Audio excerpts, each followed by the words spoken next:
You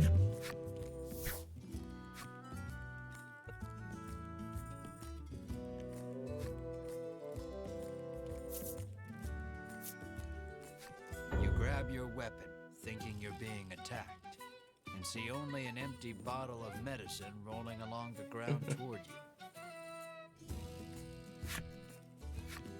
But when you look in the direction it came from, you see a monster with a huge lump on its head. The monster glares at you and bellows. Oh, if you don't like lately, it's not worth all the pain, right? A fight now.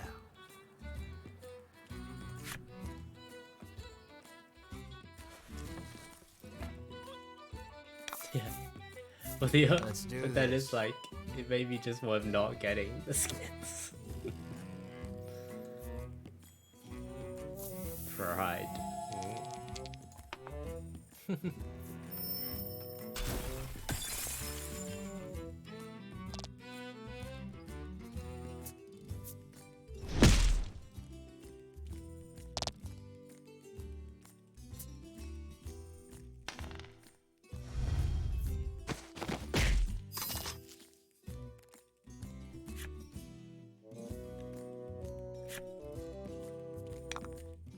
Oh yeah, is that next week?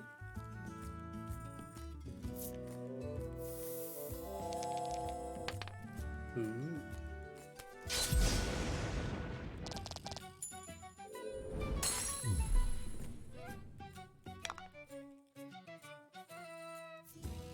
Man, I'm not gonna do anything with it anyway.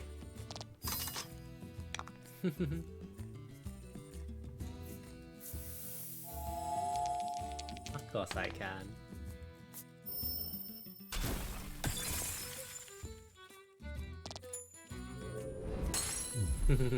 Maybe not for 42. Yeah. The urge to kick the bottle nearly overwhelms you, but it'd be a whole nother thing if it hit the monster again. You conquer the impulse and walk away. Calling it now. Calling it now.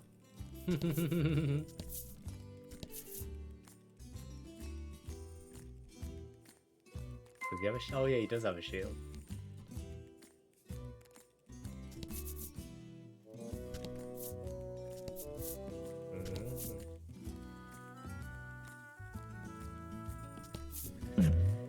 I want a Geo team.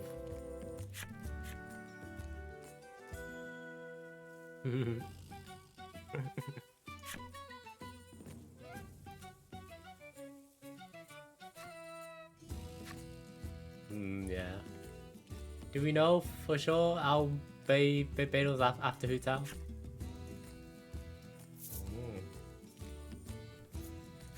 Drawing upon your courage, you toss the janky telescope aside and charge ahead with your friends.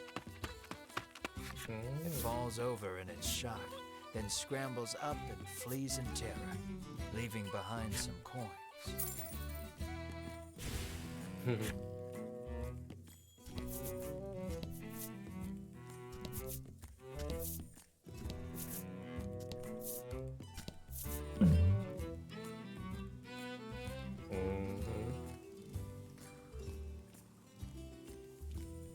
But it's not a 5-star, so...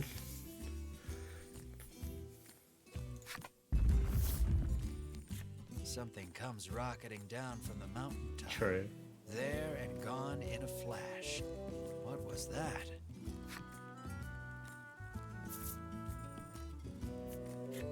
As one, you and your friends draw your weapons to fend off the imminent attack. Only it isn't a monster, it's a person. The old man claps a hand to your shoulder and barks out a laugh. It's up to you. You don't even have time to say, huh, before the old man runs off as a monster leaps out at you. Looks like that old man's gotten you caught in the crossfire.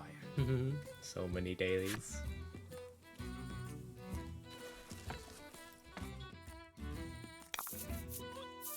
About the enemy.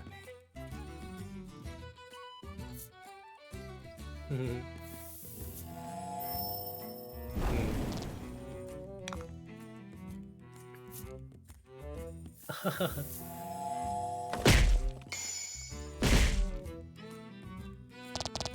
True.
For a late lady, way too freaking much.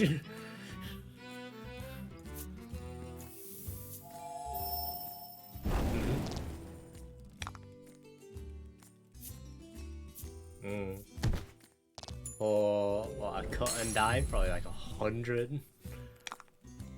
Maybe that's too high, but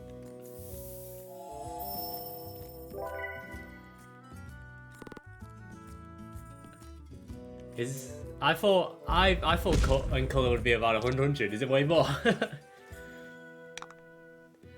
Oh, damn.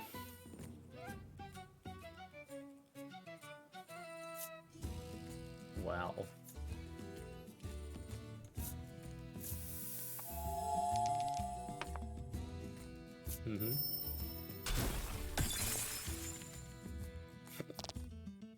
And you're like, what the hell?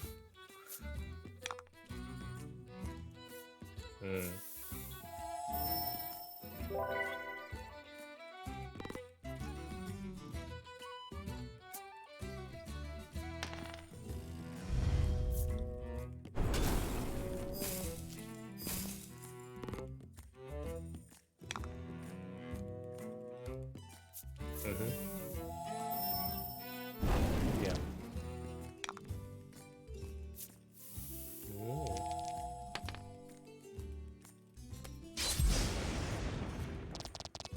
Yeah.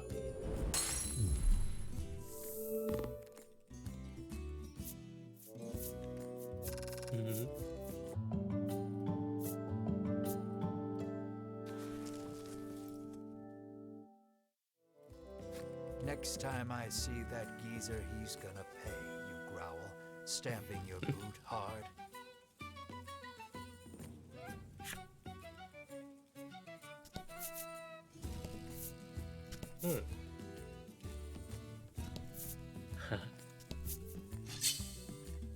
I can imagine.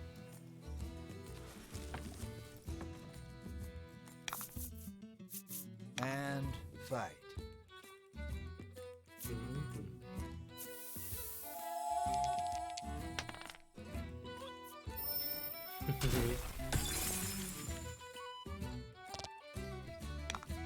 Treat yourself.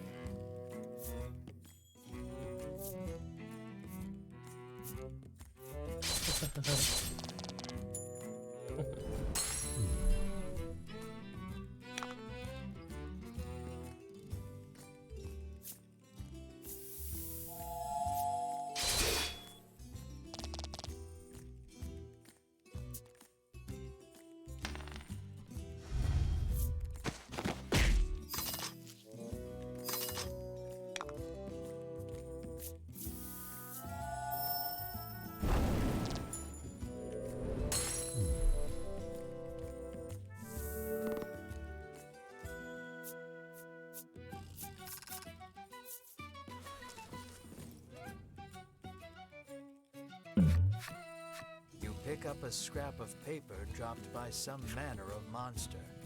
It has a message scrawled on it in crude lettering. Stolen treasure, harbor, peninsula. Where see the sea. Clearly, whoever dropped this message did not. You stash the scrap of paper in your pack and resolve to keep an eye out for the treasure on your travels.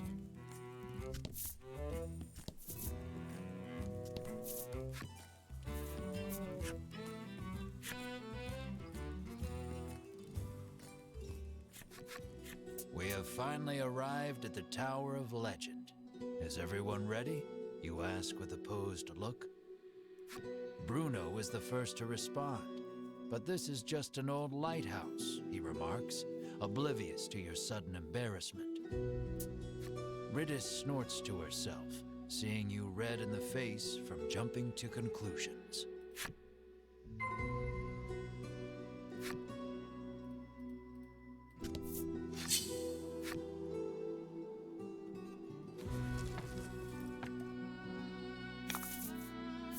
About the enemy.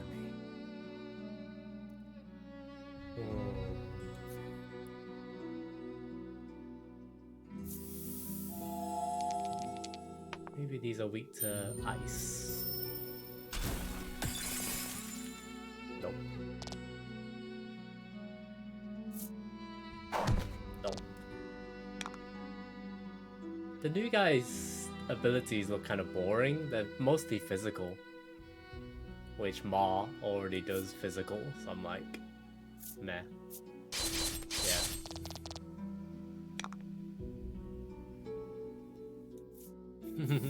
I'd rather have Ma.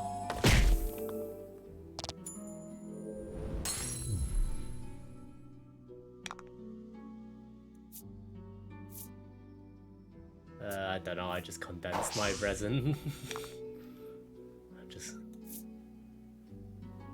That's true. Haven't given it much thought.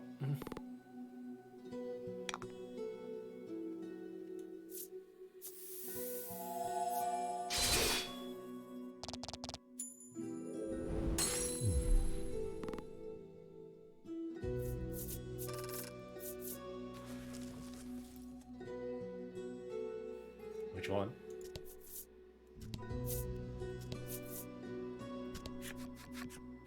It appears this sturdy door has a magic seal on it.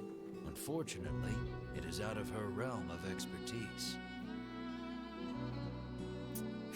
Riddis rolls up her sleeves and shouts, "Open Sesame!" You swear you have heard these words somewhere before. You all watch in silence as the door stays shut. You snort to yourself, seeing Riddis red in the face.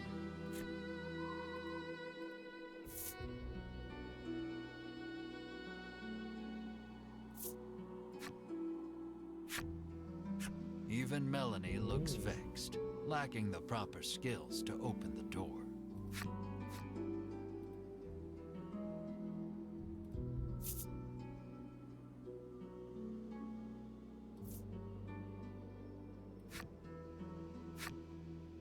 You consider breaking it down with a weapon, but decide against it, given the possibility of a broken weapon and its repair costs.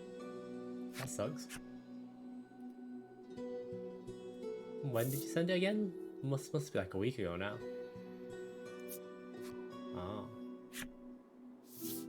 Bruno exhales deeply, then places both hands on the door. He pushes with all his might, his breath labored, chest heaving, sweat dribbling. And it opens. It seems the magic seal could not protect the door from the physical might of your most stalwart companion. This is the power of power, Bruno pants, but you promptly ignore him and enter the tower.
Umbral Goblins story.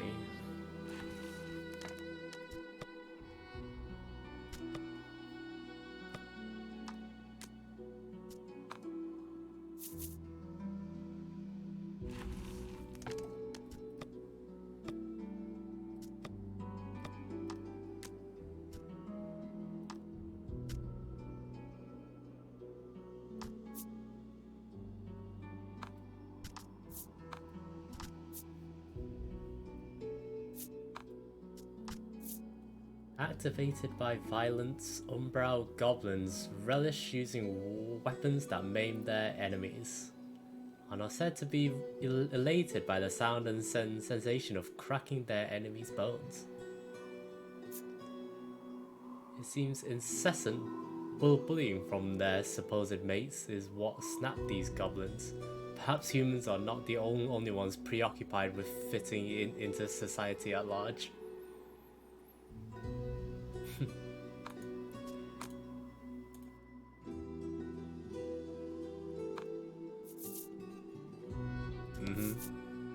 I feel like the monster ones ends up better than the human ones.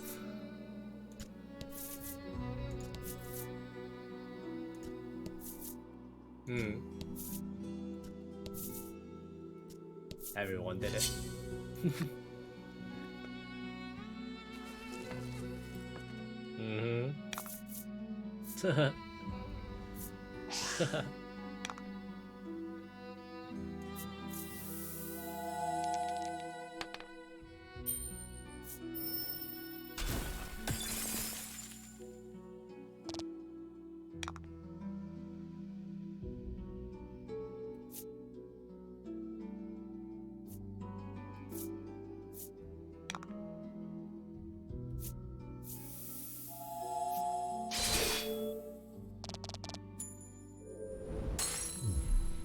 Did great.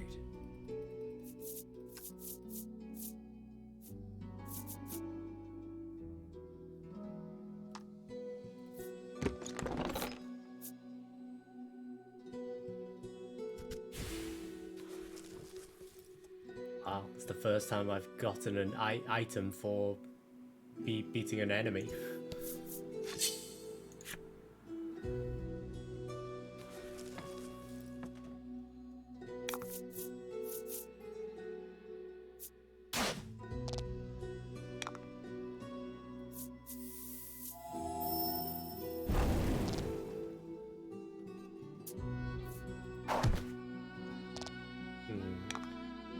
Still feel like Ma is one of the only characters I can actually replace in this team.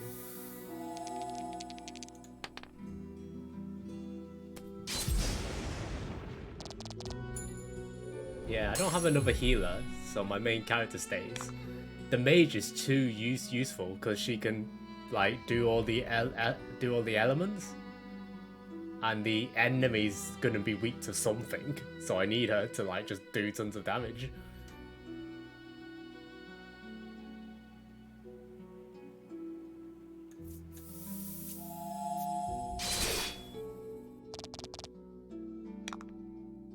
Well, then again, like, attacking the weakness is good damage, but not, like, completely overpowered.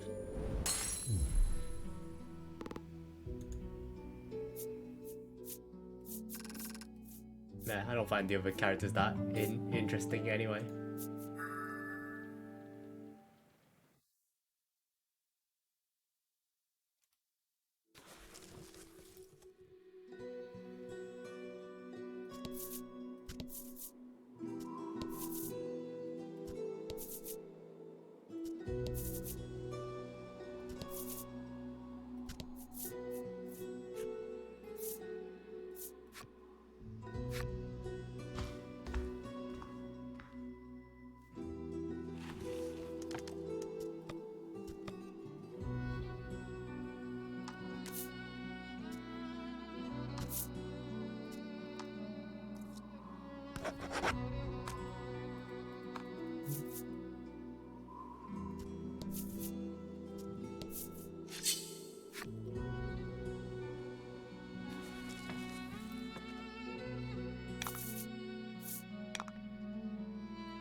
Nice work.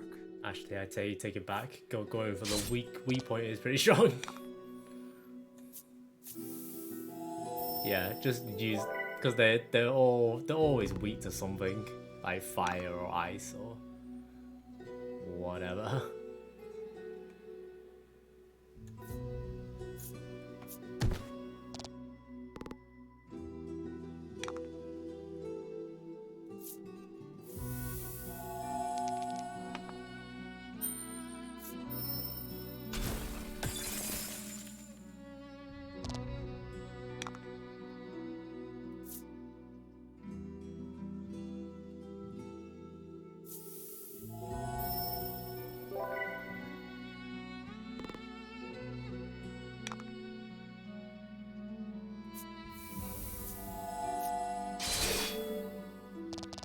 Yeah, this game only came out a few days ago.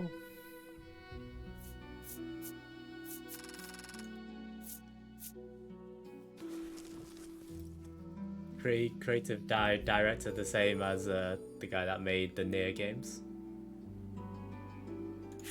Ooh, Trian story.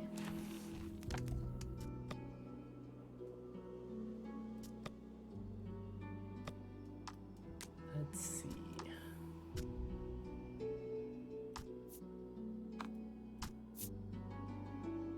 Trian saw the tender, loving elders of the forest, well versed in the laws of nature, yet itinerant.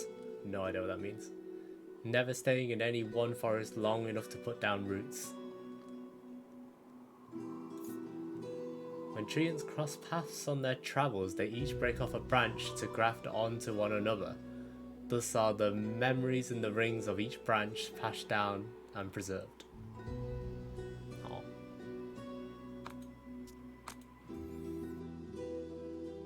How does this game work? It's mostly just a JRPG, but it just looks like a card game.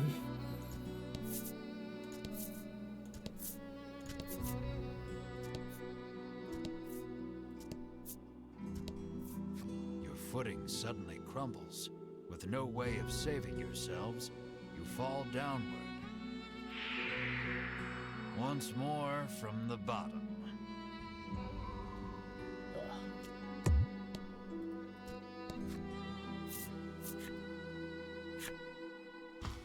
Yeah, it's pretty cool.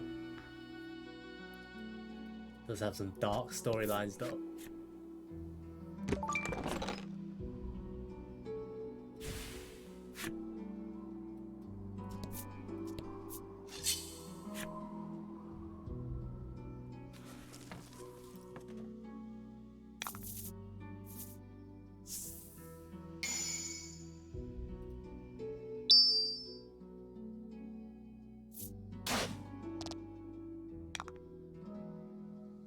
Yeah, so as you can see here, it's just enemies have health and attack and defense, and you cast spells on them. It's just another turn-based JRPG, really.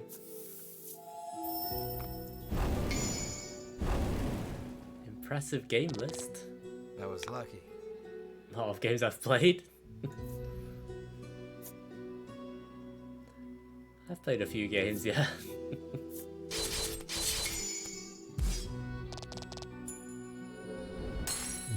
Nice work.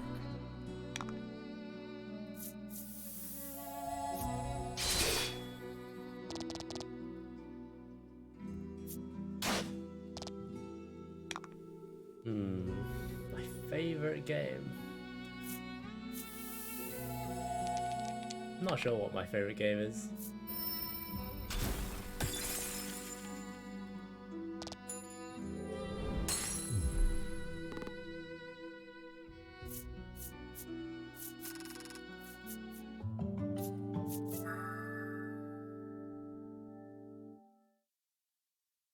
Yeah, it's too hard to pick a favorite game.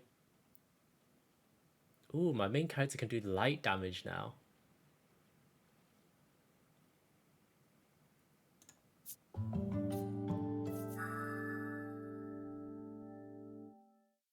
She can generate 2 gems. Ooh. Favorite genre? I do like story-focused games. That's a genre.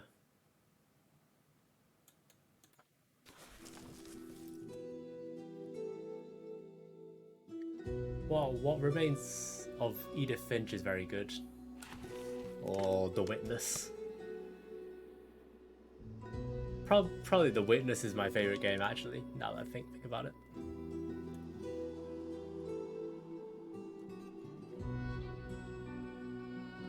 I need to sort out what skills my party has.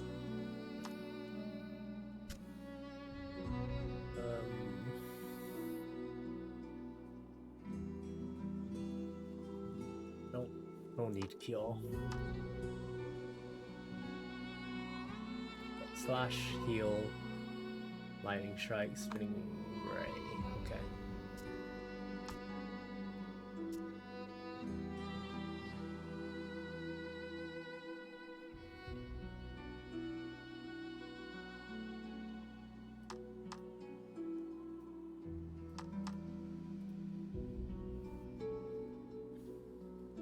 That heal, single target, all target. Okay.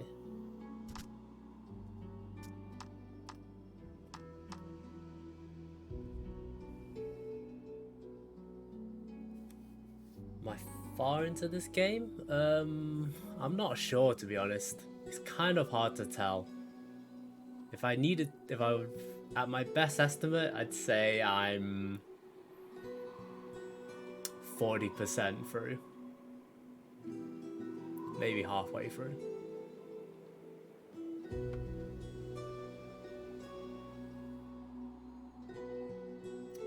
Do I need to generate gems? Not really. I don't actually need to generate gems. I generate loads of freaking gems. Let's leave it like this.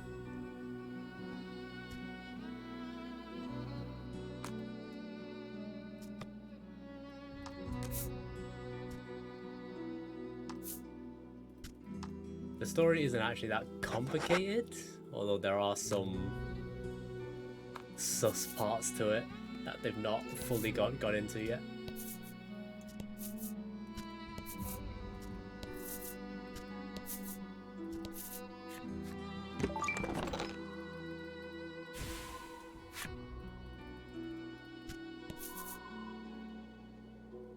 Yeah, they sometimes do have generic stories, especially the more usual JRPGs.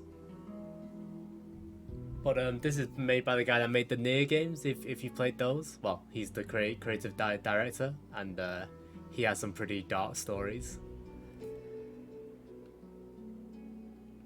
So already there's been some dark storylines in this.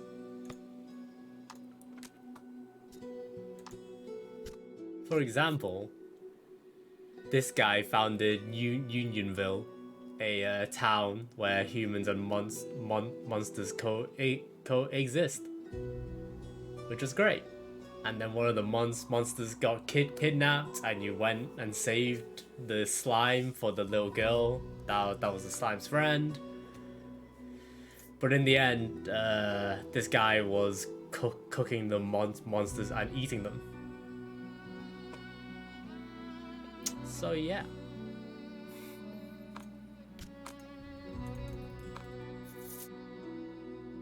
Yeah, not very nice.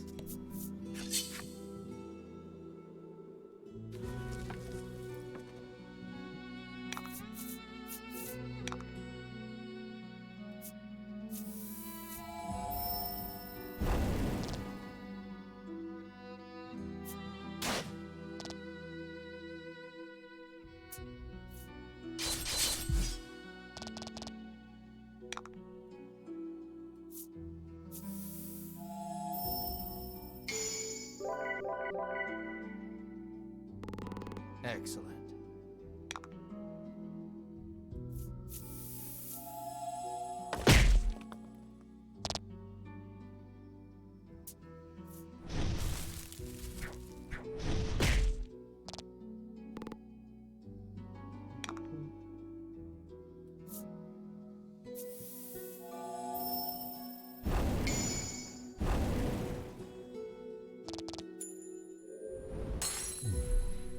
Excellent.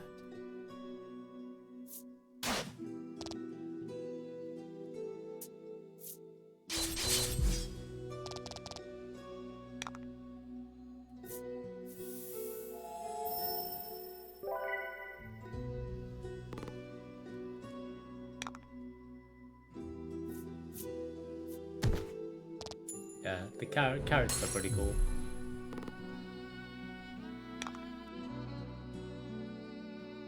It's not quite as generic characters either. Like the main character here, Ash, literally just wants money, and that's why he wants to go and slay the dragon because he wants money.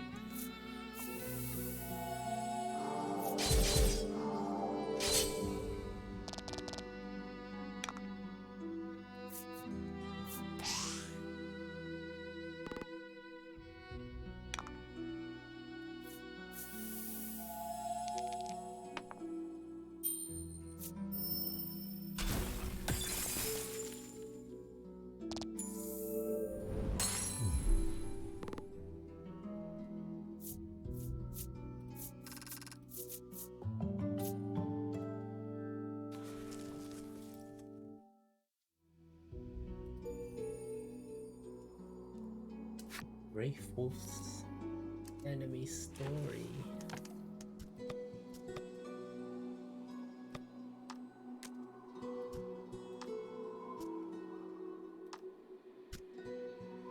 This one.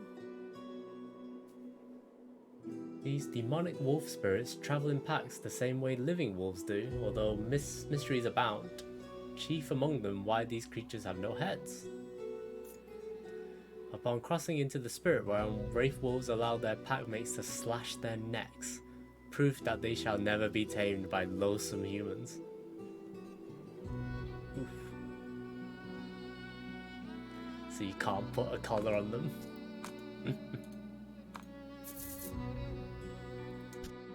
Yeah, the lore is pretty nice. Sometimes a bit dark, but not boring at least. Where do I go? Surely it's not one of these corners. No. Must be on the bottom left then, surprisingly.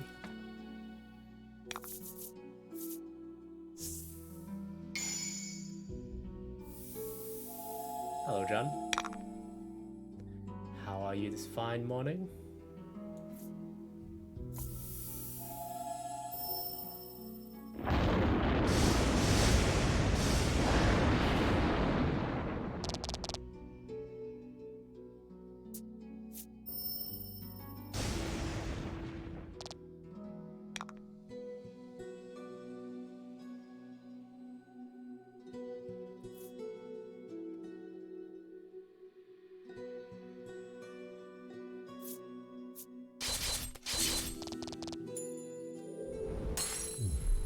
Oh yeah, it is afternoon now though.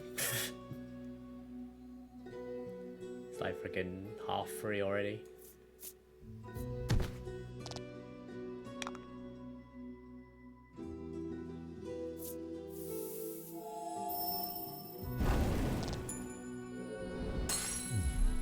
Good work.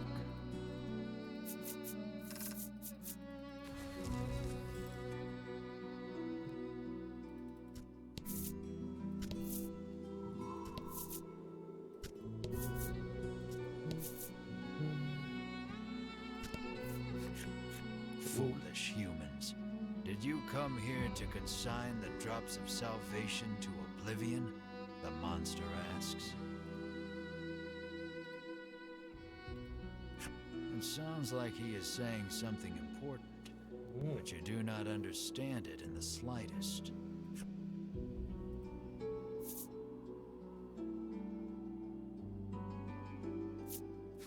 Melanie is so absorbed in thinking about the creature's words, she cannot hear you calling her.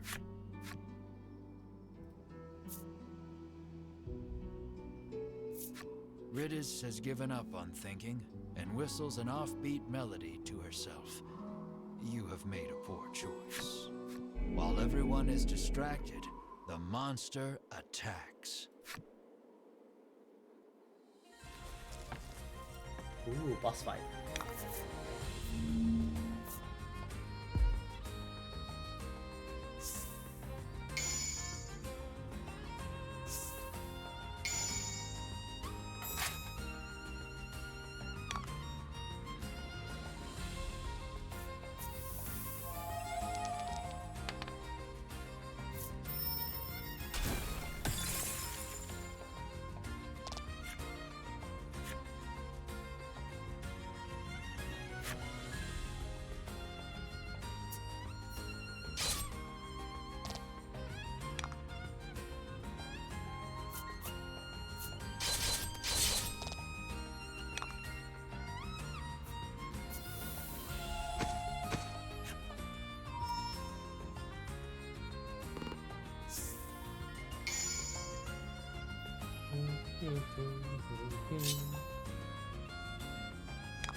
Is it weak to fire?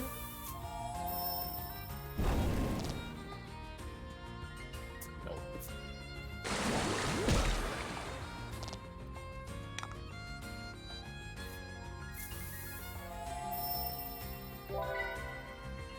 Oh, it's probably weak to thunder since it's a fish.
Oh my god, you missed.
Oh, did you buy Death's Door in the end?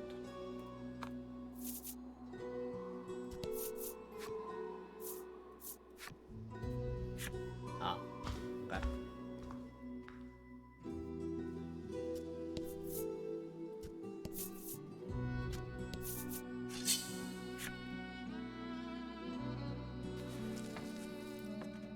Sparkling water, ew. Let's do this. I prefer still water.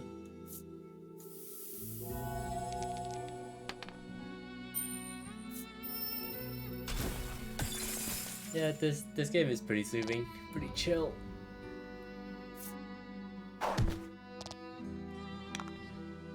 Nice music.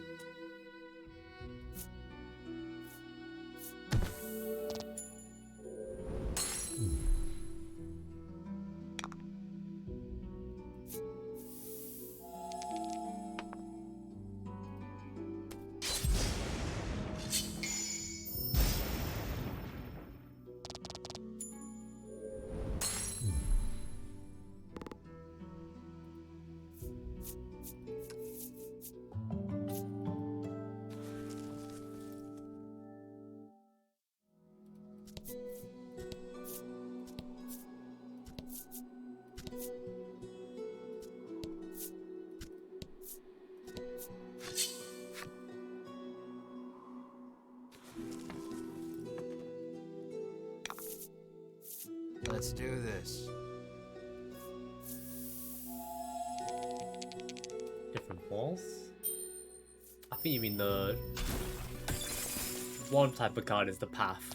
The other type of card is a wall which you can't go on. Or they both can look like walls.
Yeah, so this lighter color is actually like the floor, which is the path, and then this dark color is a wall which you can't walk on.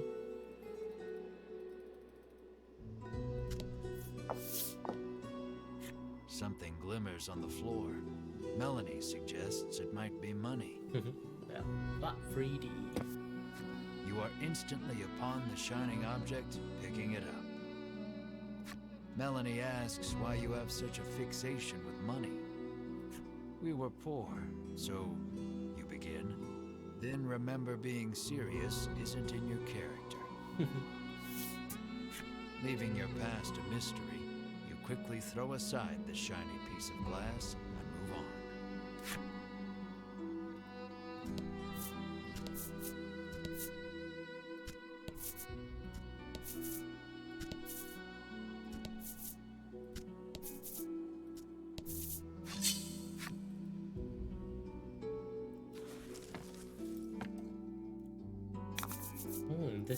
This dungeon's pretty big.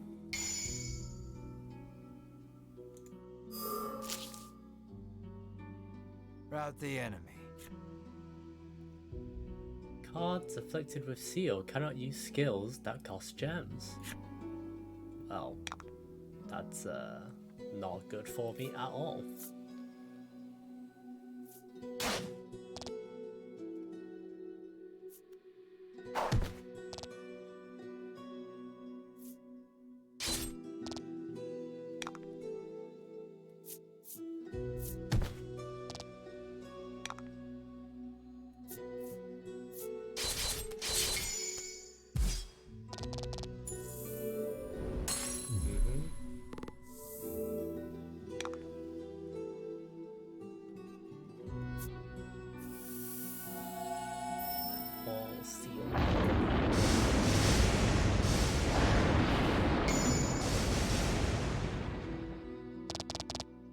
Nice work.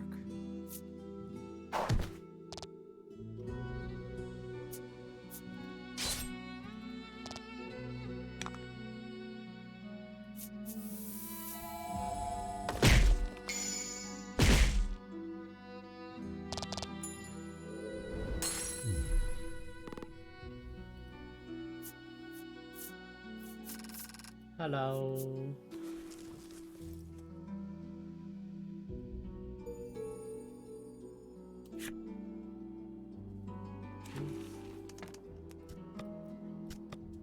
RP story.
ground collapses beneath your feet.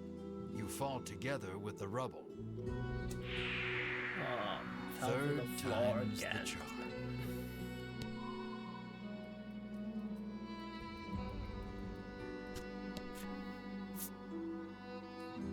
Serena's a fancy lady.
Nice work.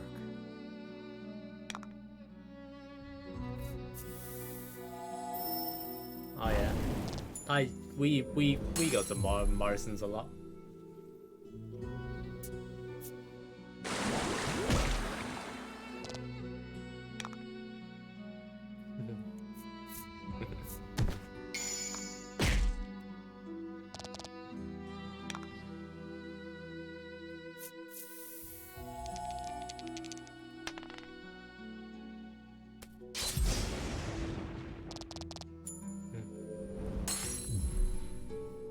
Good work.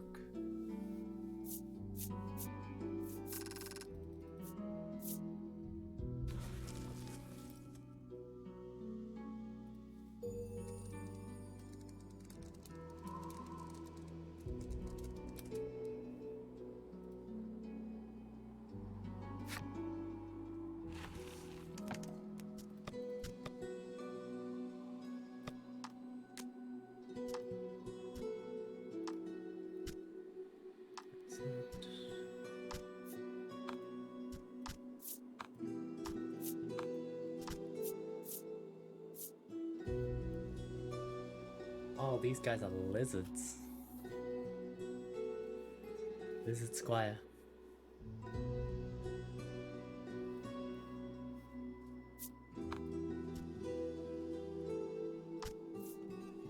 These humanoid lizards rarely hesitate to attack, and they see each and every passing adventurer as an opportunity to prove themselves in battle.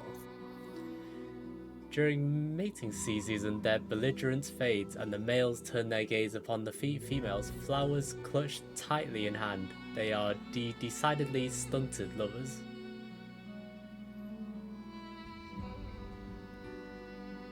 Okay.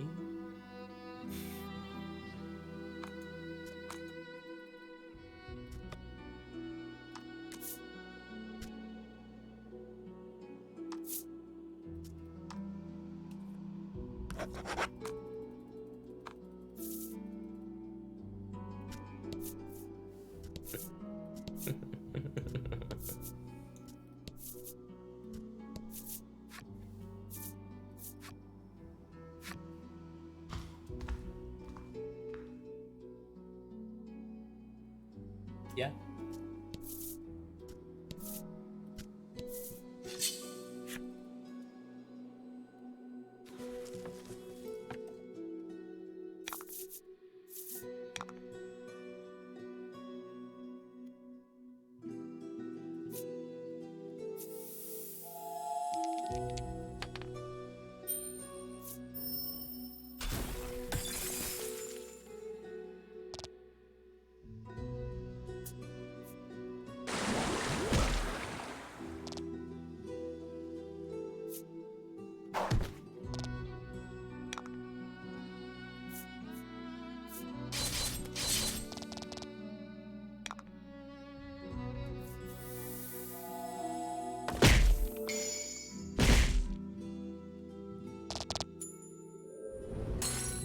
Excellent.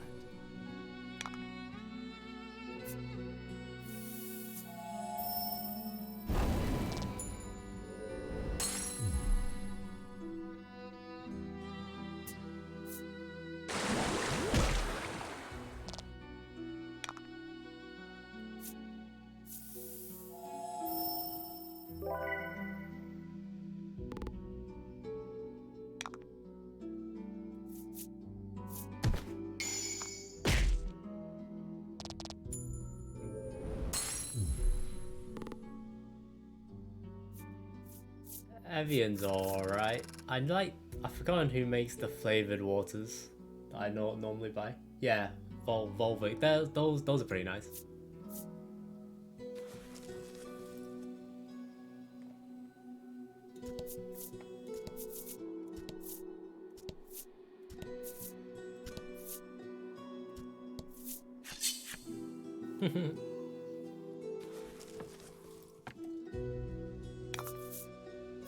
Let's do this.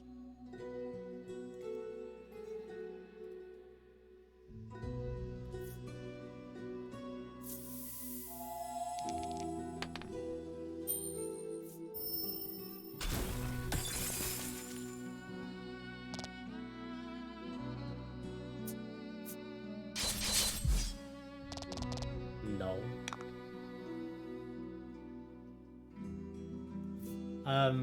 I mostly don't like it because of I don't like sparkling water because there's of too much just air, so it makes me bloated. No, I don't.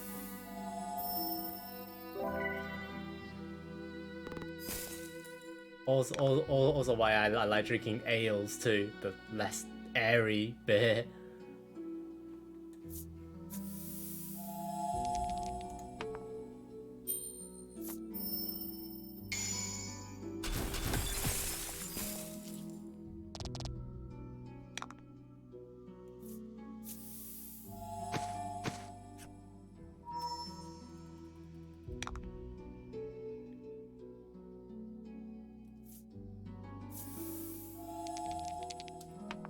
Oh, today's Halloween, isn't it? Ugh. Don't know. Not yet, but we don't have any sweets, so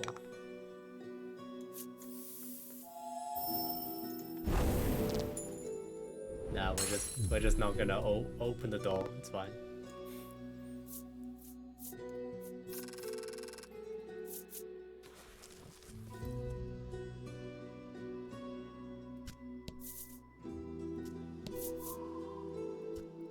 Well, you know, we are being COVID safe. I don't want to like spread all COVID around.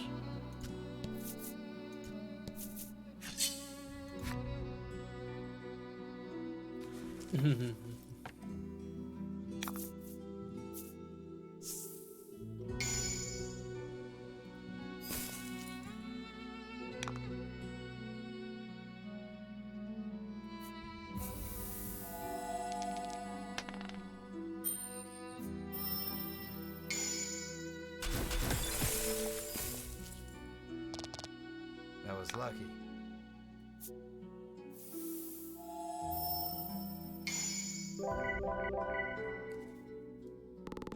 That was lucky.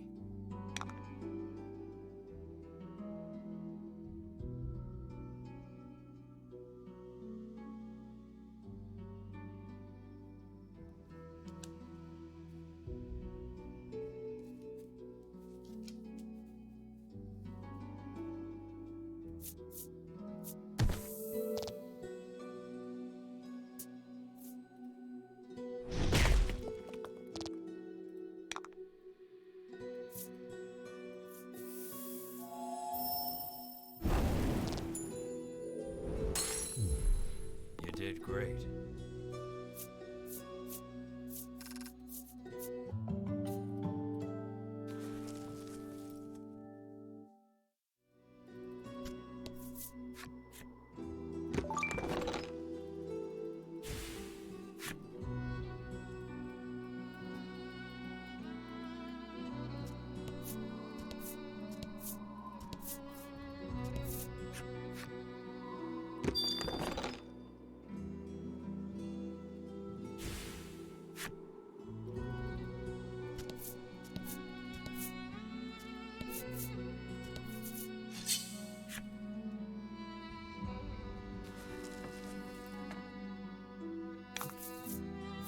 About the enemy. So many headless freaking walls.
Bit cold for shorts, isn't it? That was lucky.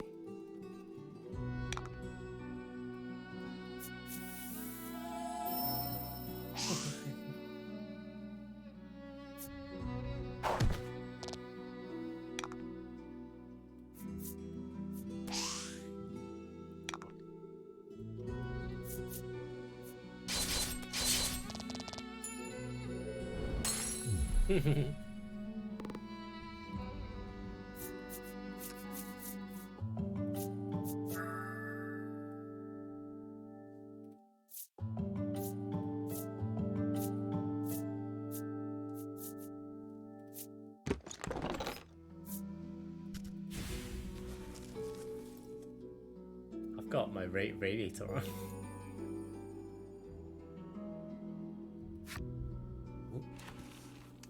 Ooh, Lizard Warrior.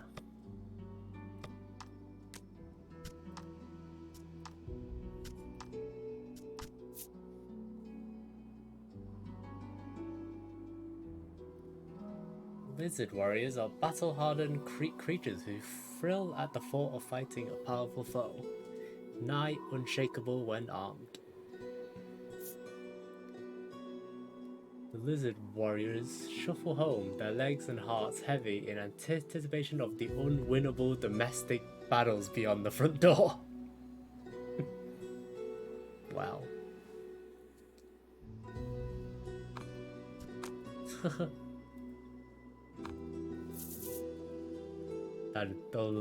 They're the real monsters, the wives.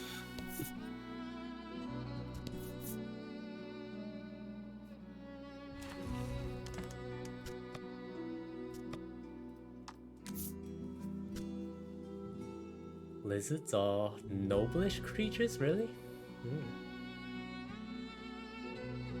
Didn't know that.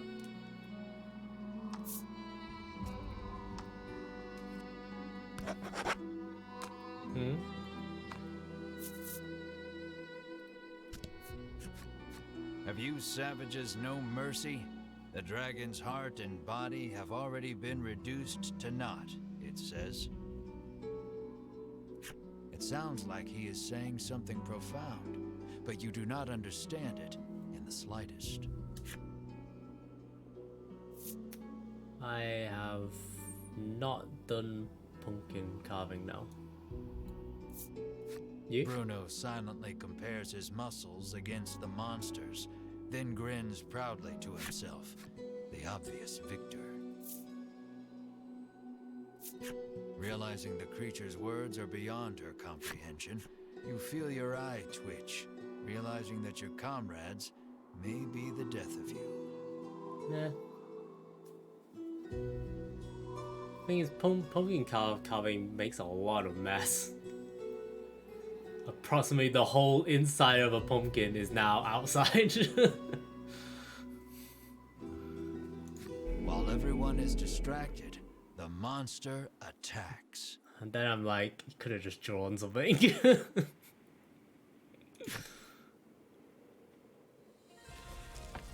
Sometimes. I was much more interested in making mulled wine.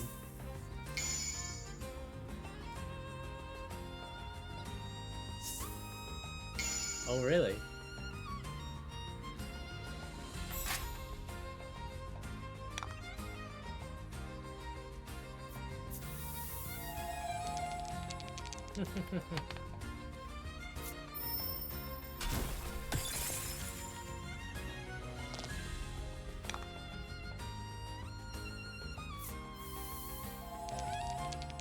Oh yeah. It's not even November yet. We shouldn't have Christmas. Selling stuff. Although it's probably a good thing given all the Nice work. shortages and stuff. Better start selling the stuff now.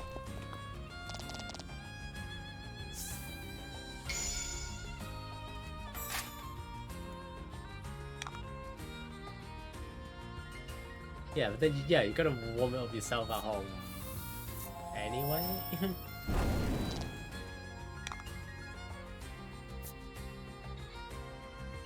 I don't even know what the difference between wine and mulled wine is.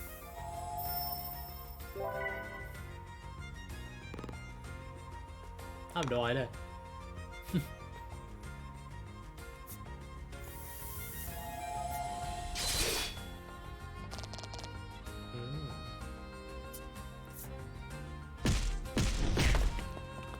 Spiced wine.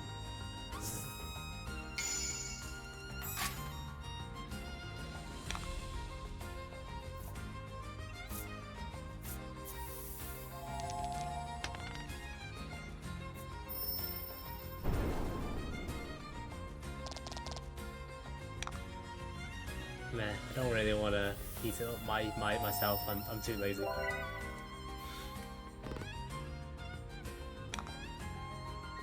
True. Well, that's just adding hot water from a kettle.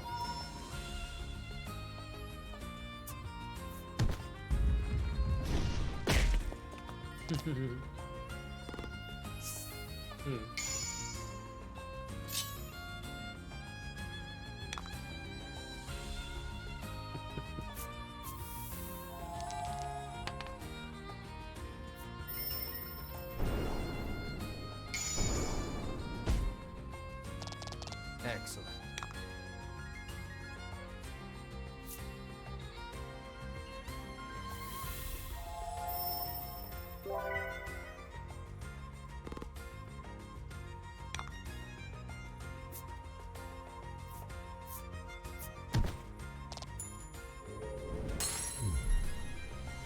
You did great.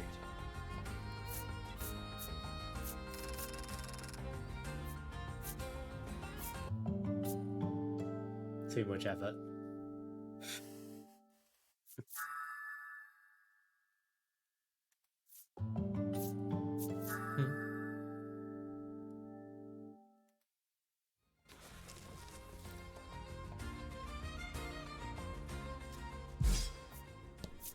Oh, if the more wine's cold, I feel like it would just be like just wine. Stop thinking about what those monsters were saying. Come on, we have to defeat that dragon, Melanie says assuredly. Why are you so obsessed with defeating the dragon? You ask her.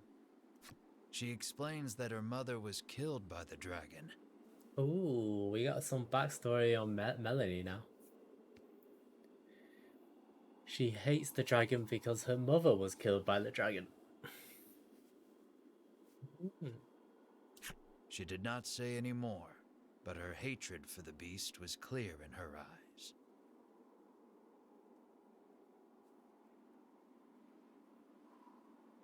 The massive bag.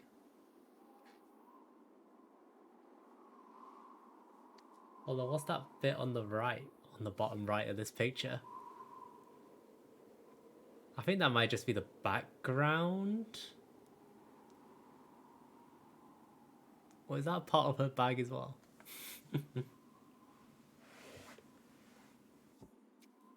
Although we did meet that guy Vince. He was from the same town as her. And apparently he's trying to protect the dragon.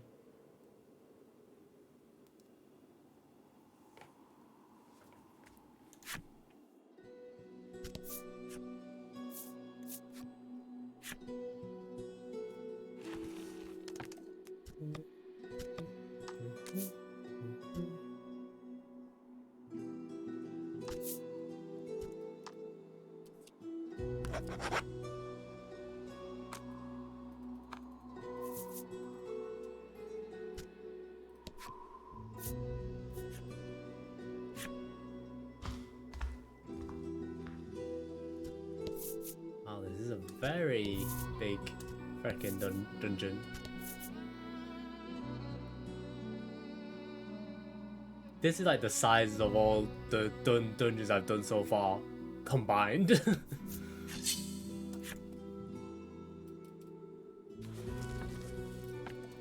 I don't think I'm near the end.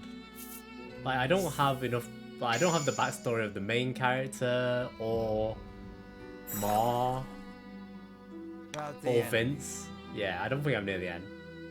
I'm maybe getting close to halfway now, is my guess.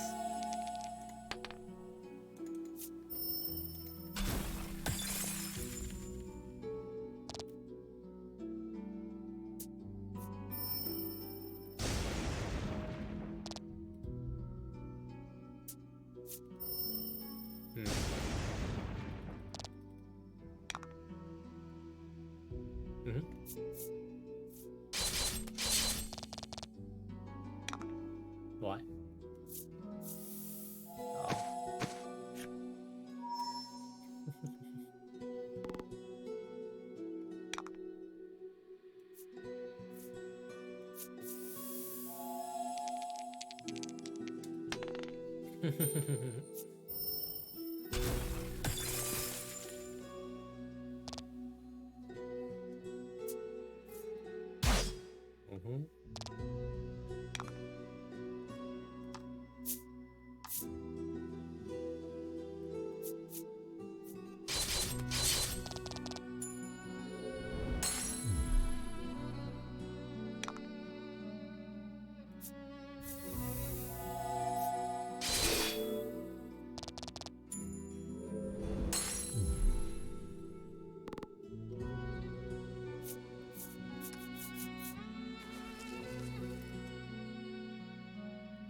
You hear the roar again. It seems to be coming from the upper levels. Mar mewls, as if in response to the creature's growl. Enamored by the adorable noise, you pet Mar on the head. You're obsessed, Melanie remarks snidely, but looks at you two as if wanting to pet Mar too. It sounds like the roaring beast is close. Keep climbing the tower in search of the dragon. Apparently we're climbing the tower to where the dragon is, but that is 99% not the dragon. It's not gonna be the end of the game. Trust me. There's too many loose threads.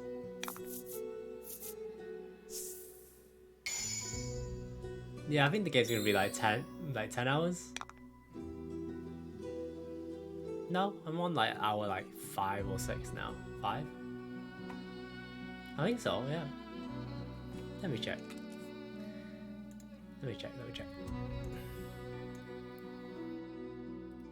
Let's see.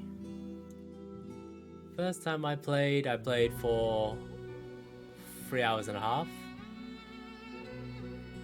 Last time I played was for like 2 hours and a half. That's 6 hours, and now it's been like an hour, so like 7 hours in.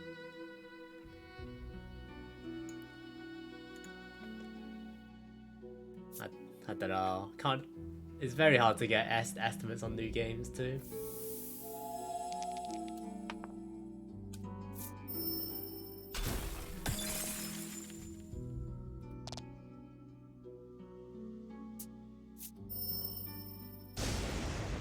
What is the middle creature, by the way? That is Mar. That is our friend slash pet. we're not really sure what he is. That's part of his backstory, how we're not really sure what he is.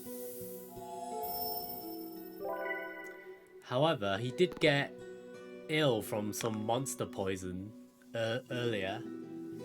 And apparently, if he was a monster, he shouldn't have been poisoned by it. So, if that's true, all we know is that he's not a monster. Or at least not in the same way as these others, like harpies and stuff are.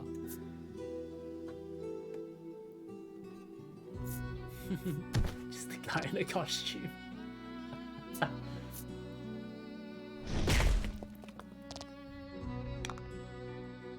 That's gonna be the twist. Ma is the real dragon!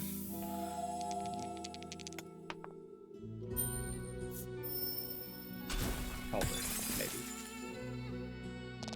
Dragon might be its own, like, species. That doesn't necessarily mean dragon. Monster? I mean, what is a monster anyway? That's just a vague term.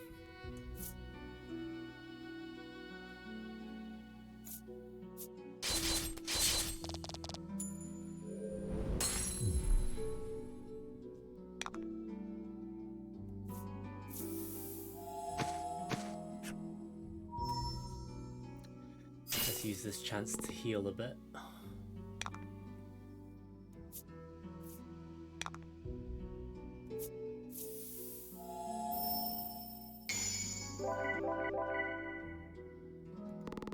That was lucky.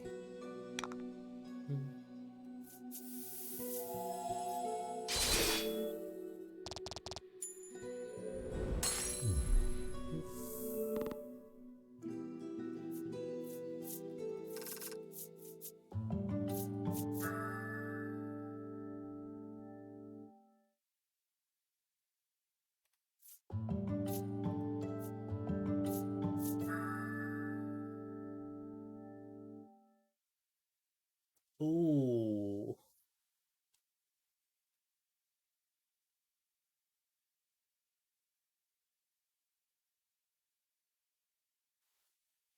That could actually be worth getting rid of my main character from this party.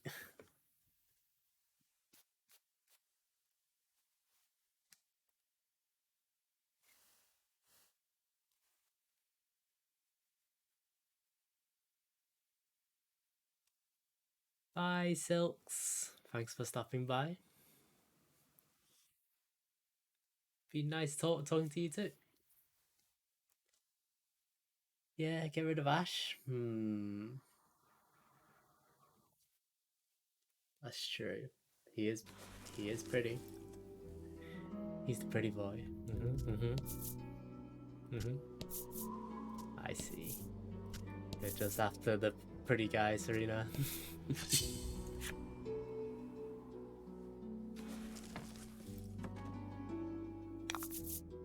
About the enemy.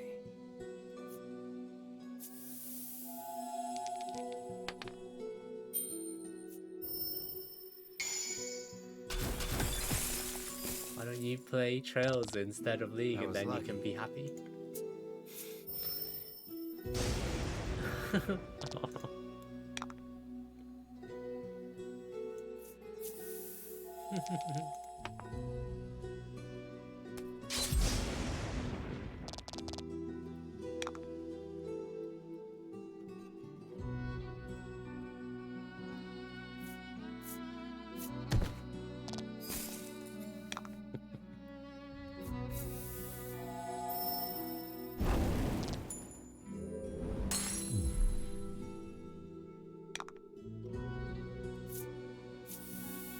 I think I'll keep Ash in my party.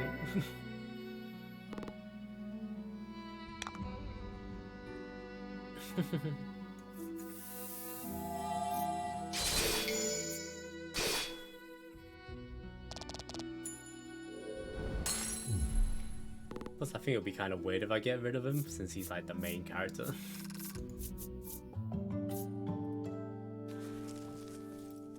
Hey. I kept Traveler for a very long time.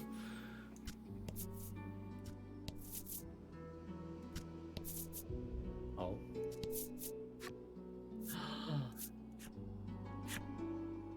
gamble.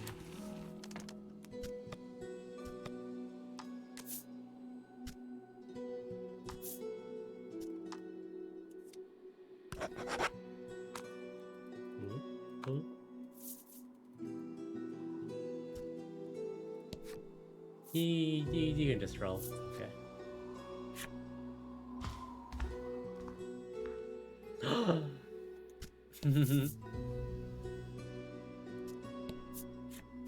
The door before you is shut quite tightly.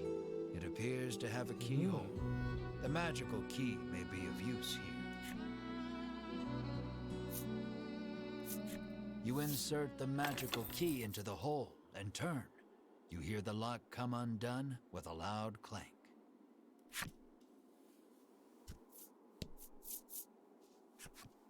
The dragon may be just ahead.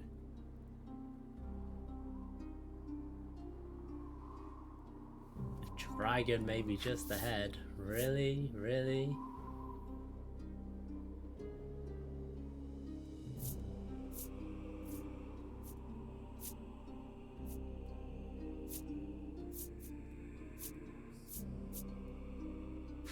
Now we slay the dragon for riches. On your demotivating words, everyone proceeds through the doorway.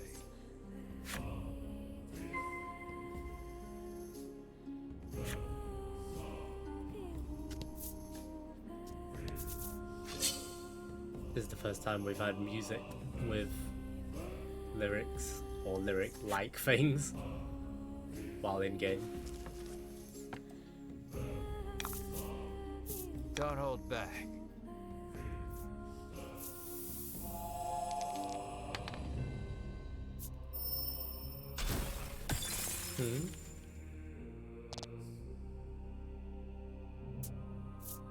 I'm just saying how this is the first time I've heard this music.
Ow.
Oh god, so many random battles.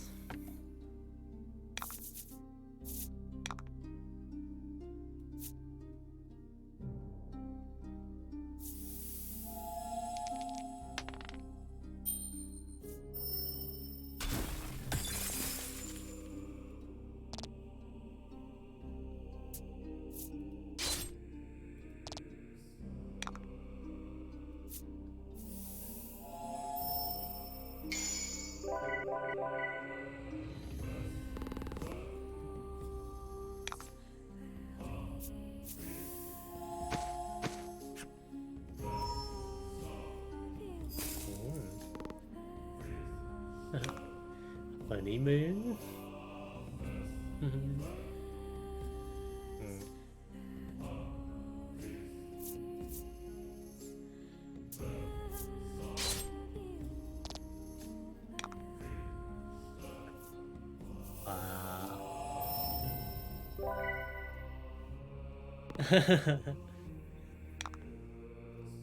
Yeah, I know what you mean. It sounded like an insult to a thumbnail. Don't even care anymore.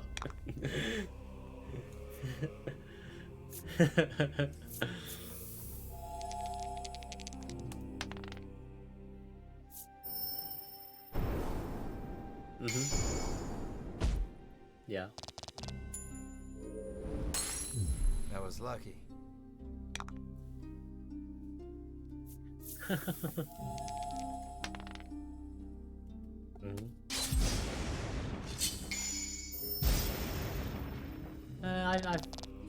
I work. I get what you mean.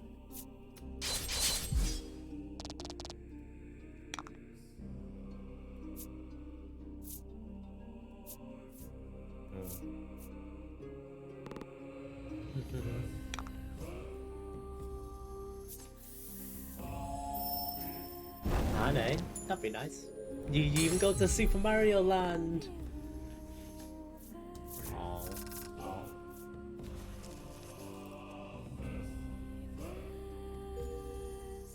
What about the Studio Ghibli stuff? I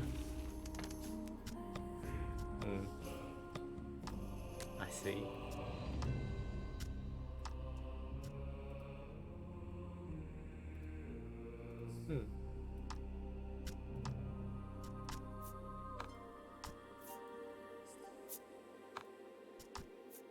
I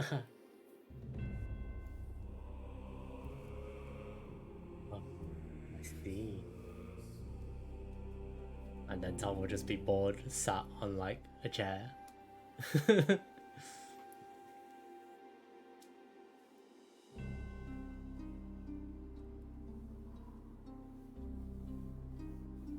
Let's see how dark the story of Skull Knight is. Even in Undeath, these warriors swear fealty to their empire, clinging to their swords and shields, wandering in endless pursuit of their missing monarch. Okay. They know now that their ruler has perished. Tormented by inconsolable grief, they have turned to an afterlife of crime. None remain who knew these once proud souls. Damn. So they just used to be part of an army and an empire, and the empire's gone. Great.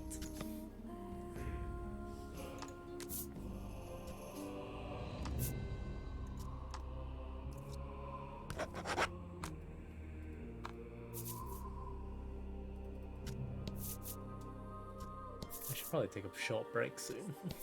Want more tea. Where the hell is this dragon? Have I missed him? Is he on the bottom left or at the top? Oh, he's probably at the top, isn't he? God damn. There he is. There he is. Is that actually the dragon? What? You have finally arrived. Before you stands the dragon you have been searching for. Wow, we found the dragon. More assassins, the dragon sighs weakly. Whether or not the beast is weak, you care not. You muster up your courage and shout, "Prepare We're yourself, so screwed. you big lizard." We're not gonna beat this dragon at this point in the game. But the dragon's roar sends your bravery flying with the wind. Your legs tremble in fear. But no matter how scared you are, the dragon will not wait. It's kill or be killed, I suppose. Okay, let's see if this is going to be a fight where I'm supposed to lose.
Okay, this fight's winnable right now.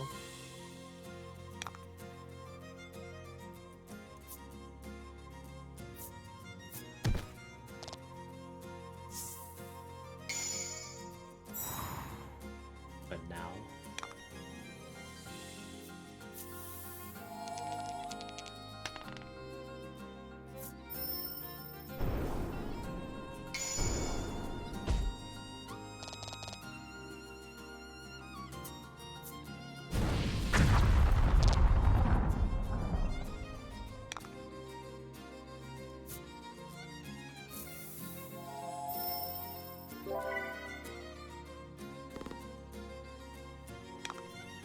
Gotta go with confidence.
Is this defense down gonna wear off? Jeez.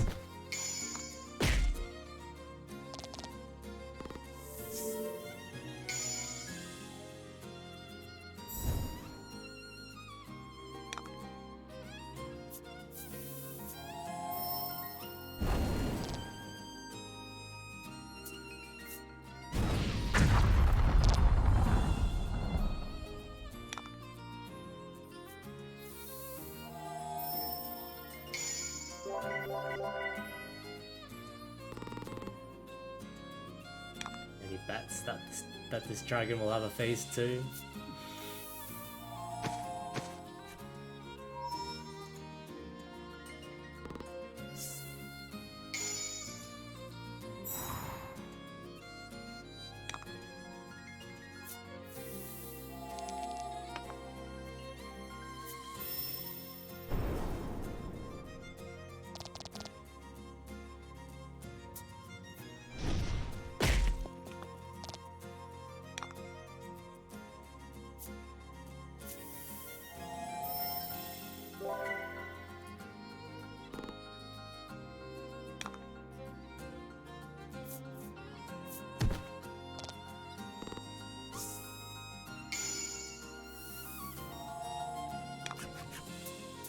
We shall strike you down, you exclaim, slashing out while cheering on your comrades.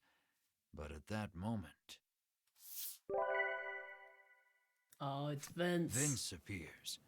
Its wounds healed, the dragon looks more lively than before. Vince came and healed the dragon. Oh no. You too would be troubled without this dragon, he says, standing in your way. Stop spouting nonsense, the normally collected Melanie shouts. It seems Melanie has lost her composure before her mother's killer. She unleashes a fireball imbued with her hatred. But it is repelled by the dragon's tough scales. And the dragon returns the favor by spewing fire from its mouth. You seem to stand no chance against the revitalized dragon. Melanie looks distressed. Vince climbs atop the beast's back. The flapping of the dragon's wings sends forth one wind blast after the next. Stay out of this, Vince commands, then flies off toward the western sea.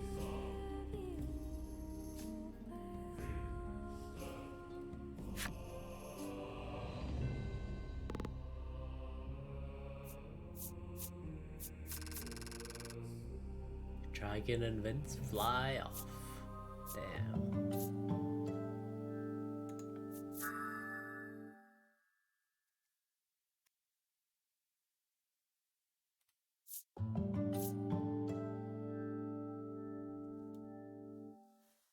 I suspect Vince and the dragon are going to be the good guys. And we are the bad guys. Because we're just going to kill the dragon for money, and we don't know like any history of what's going on at all.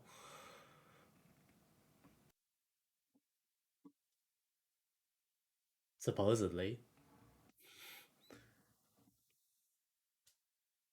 And the Ivory Order are supposed to be the good guys, but they kind of act like jerks.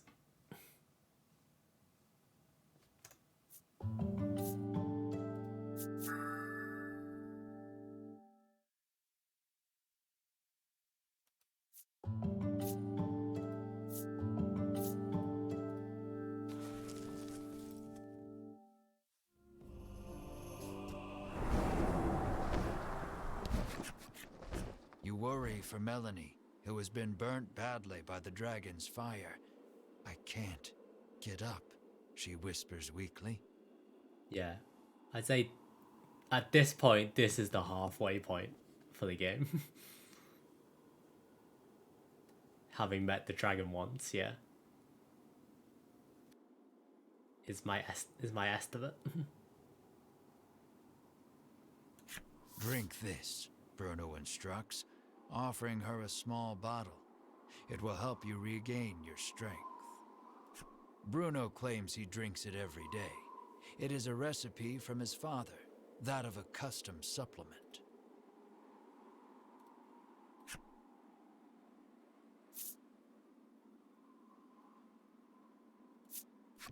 Make her drink it already, you cry, your panicked expression urging Bruno to give Melanie the supplement.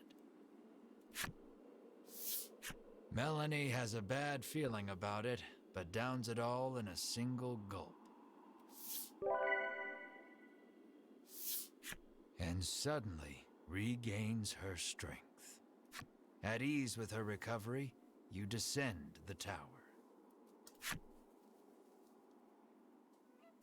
The ocean spreads out before you to the west, whither the dragon went.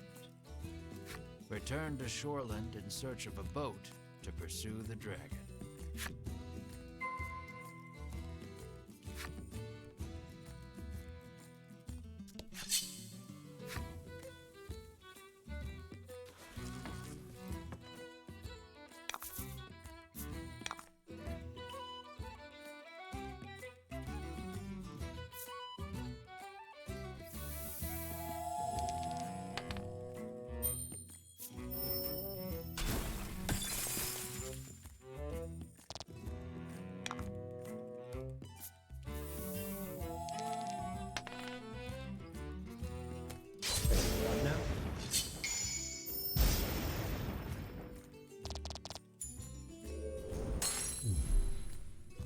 did great.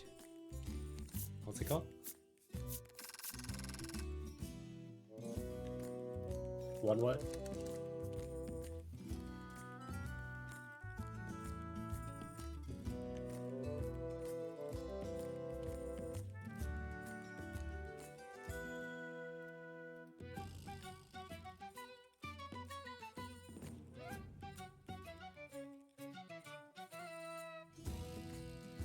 No, thank you.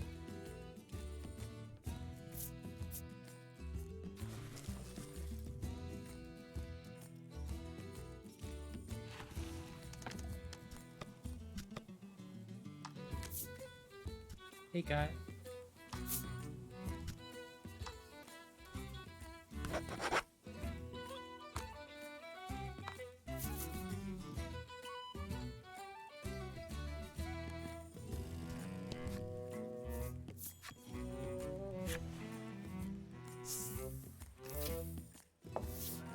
When you return, Oreo approaches. It seems like something has happened to the town. He says a raging wind blew through and destroyed the town. You surmise the flapping of the dragon's wings is to blame.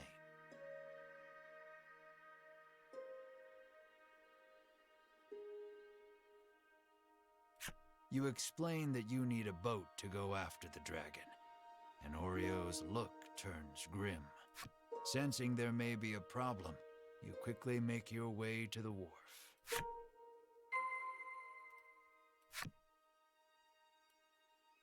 Cool. Gonna buy anything else? That flute. The woman says the violent winds stirred up the sea, causing her precious ship to run aground. But if you can return her vessel to the water, she will gladly give you a ride. Your brows furrow, knowing that there is no way you could move a ship. Did you play Prey? Okay.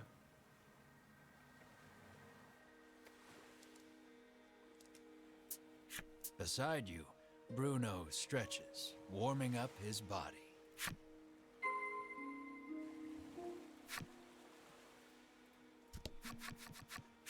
After striking a fantastic pose to show off his muscles, he charges straight at the boat. No matter how hard he pushes, though, the boat does not budge. It's pointless, you sigh, turning around when...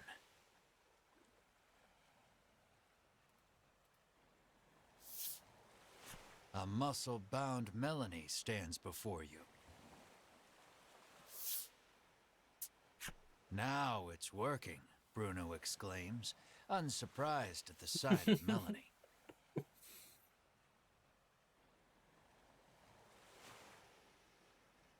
Wow, that is quite the picture of Melanie now.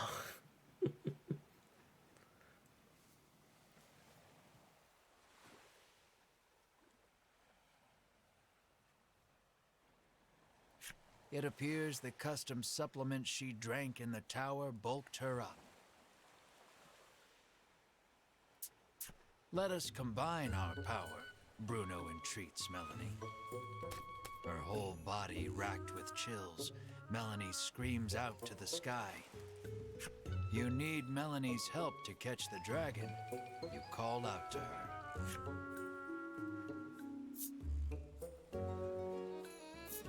You turn your earnest eyes to her and say, "Please, lend us your strength." But, unable to hold back at the sight of her impressive build, burst into laughter. But in the next instant, you receive a violent punch to the face and are sent flying. You hear your bones creak in a way you've never heard before. But afterward, the two muscle-bound forms work together and return the boat to sea. I will never be a beautiful bride like this, Melanie mutters sadly.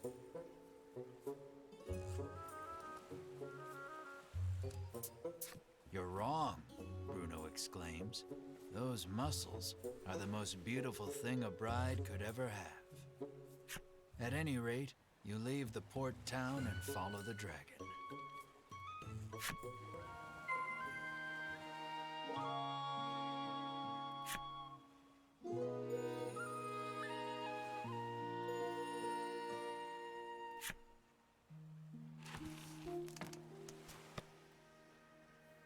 Melanie and Bruno stories. Let's see. This dark and twisty mage harbors a deep-seated grudge against the dragon, but knows her own limits. She desires power enough to slay the dragon with a single blow. At last, the dark mage has power, superhuman power, and still, the only time a smile plays across her lips is when she's punching the daylights out of our self-proclaimed hero. Day begins early for this aspiring adventurer. Each and every day he rises with the sun and gulps down a helping of custom supplement made by his father. Should the custom supplement's effects wear off, he supposedly sheds his muscles all at once in a pitiful transformation, or so he says. No one's ever seen it.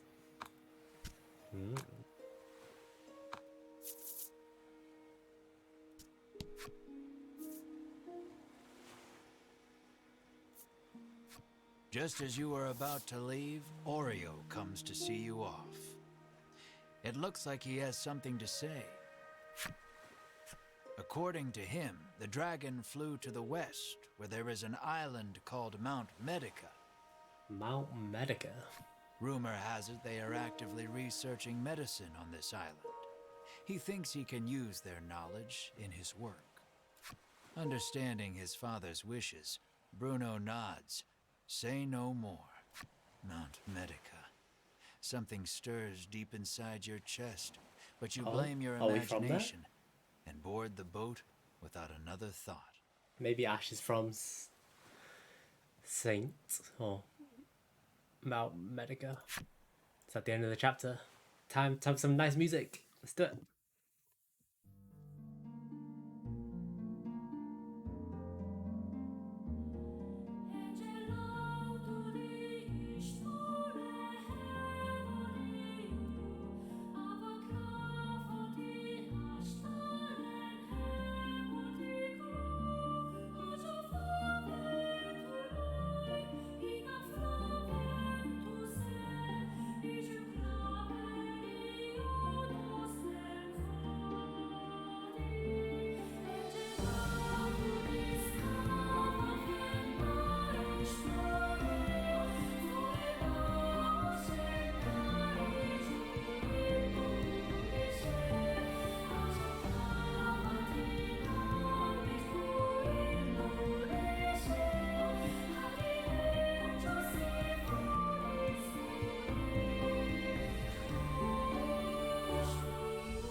Isle of Blight.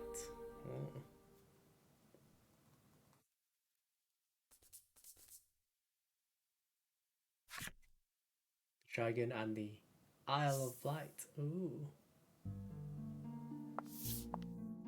Wasn't that so much fun? Ritis can hardly contain her excitement as she seeks a similar reaction from Melanie. Sure, Melanie croaks, her face a sickly shade of green. The custom supplement has worn off completely. Ritis turns to you and carries on, oblivious. Wasn't that just the greatest? What the hell happens to Ash? You, however, are a bit worn out, as your mid-voyage teasing of Melanie prompted her to wring you like a rag. Your first order of business should be a sweep of the island to ascertain the dragon's whereabouts. Tread carefully, as danger lies in the unknown. A road stretches west from the docks, suggesting the presence of a house or settlement at the other end. Follow the path leading west away from the island wharf. Cool. Time to take a short break. Take a short break, get some tea, get a little bit of food.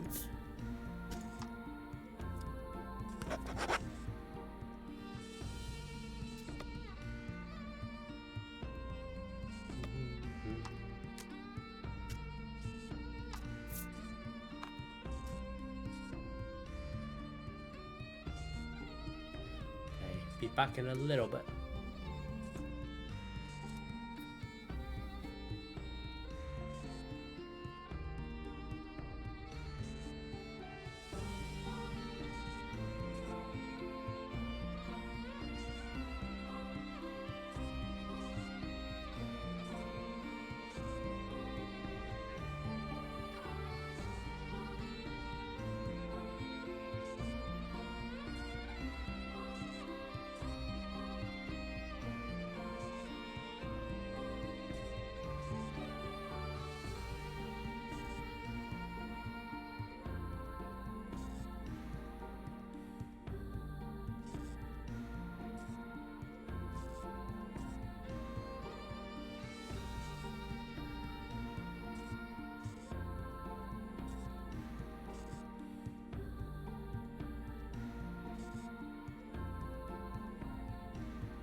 Right, where was I?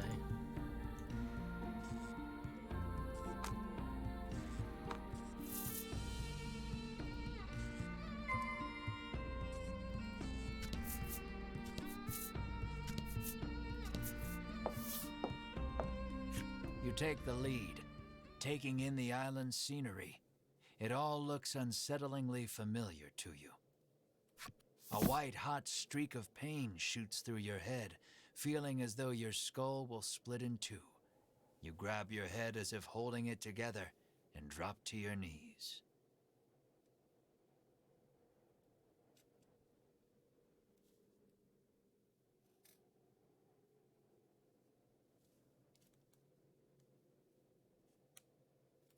The searing pain erases any hope of recalling the memory that felt primed to return to you.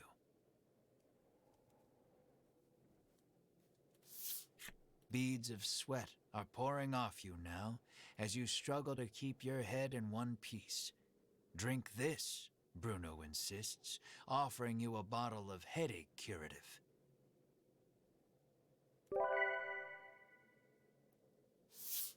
You greedily drink it down, desperate for relief. The pain begins to ebb, and you hurriedly resolve to press on. So this is where he's from, presumably. Village of the Sick. After a time, you happen upon a village. This place, you mutter unconsciously. Ma coos softly, but doesn't quite sound himself. Perhaps he is as anxious as you are about this place. We're both from it? You two okay? Melanie asks. You open your mouth to reply. Only to notice the ambush a moment too late. Repel the monster attack.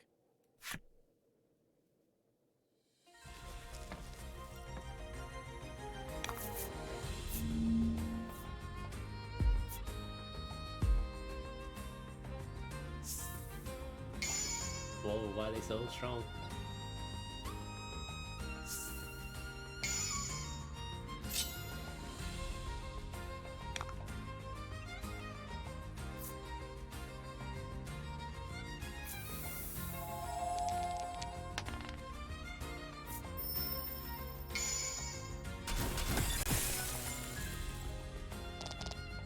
Fortune favors the bold.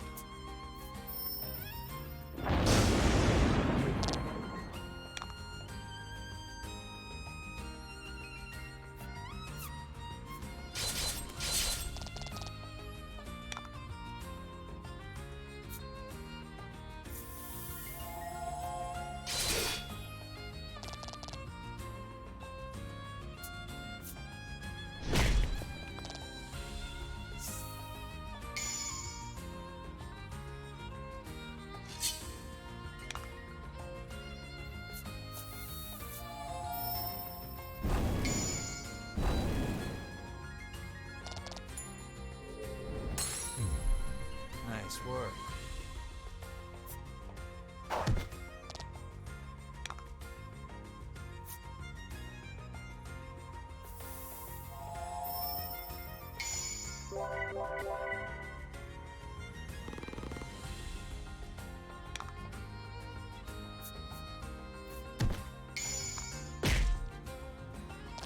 Fortune favors the... Fortune favors the bold.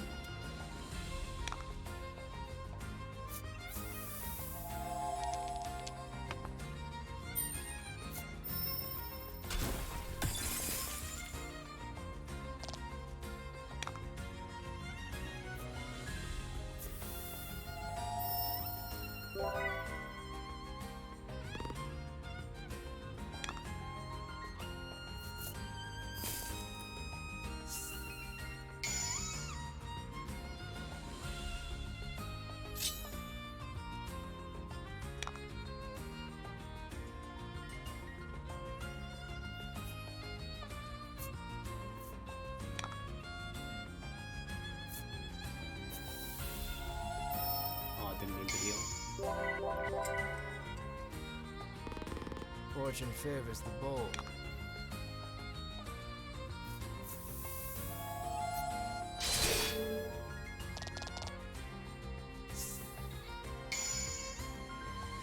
Yeah, the event cards are just random though. These happenstance cards. They can hinder me too.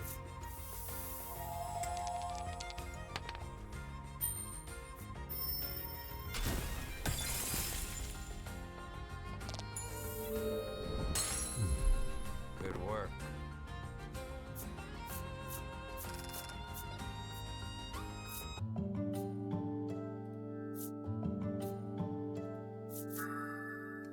Deal 25 damage. Clobber. Ooh. That's okay.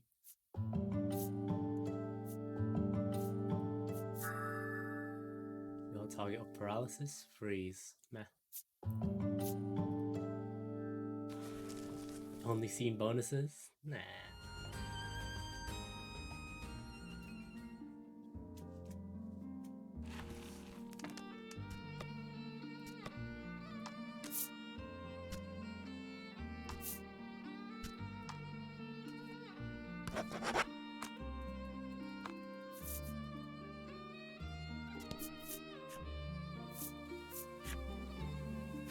Village of the Six.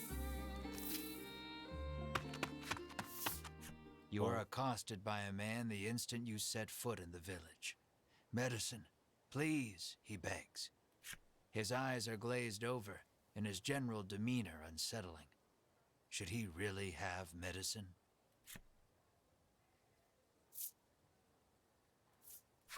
You start to refuse, only to see Melanie's arm reach past you, medicine in hand. Here you go, she says sweetly. The man runs off to who knows where, making noises that can only be described as inhuman. You and the party resolve to continue exploring the village, despite the unsettling encounter that just occurred. Something is askew in this village.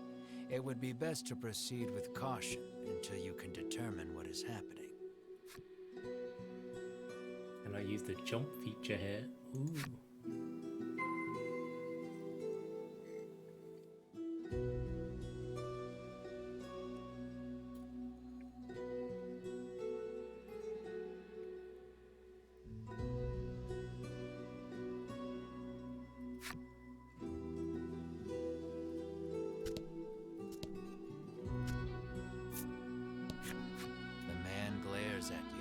Clutching tight to countless medicine bottles in his hands. Countless? He insists that they all belong to him and refuses to share them with anyone. Man's flip side story.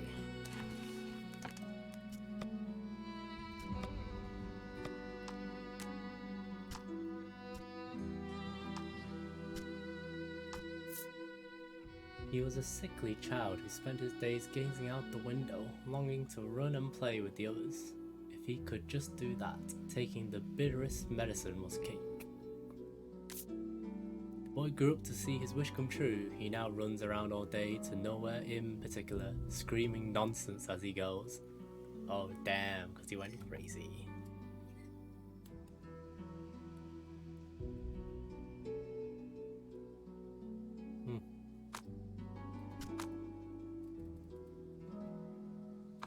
Just man, not even sick man. Oh god. Another villager approaches you. Though his speech is slurred, the demand remains the same. Medicine. This villager is also behaving strangely. Will you acquiesce to his request? No, stop giving away medicine. Don't hand over the medicine. You remove the medicine from your pack. Recall for a moment how much it cost, and begin sliding it back into place.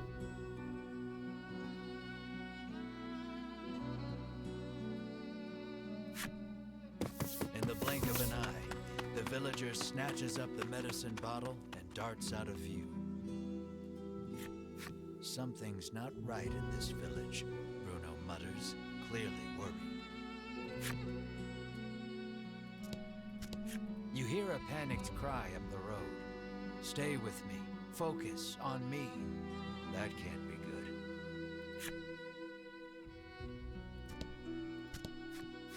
You must fancy yourself quite the eccentric coming here. The innkeeper drones, as if incensed by your very presence. Stay if you want to stay, the innkeeper continues, utterly disinterested in even attempting to sell you on a room.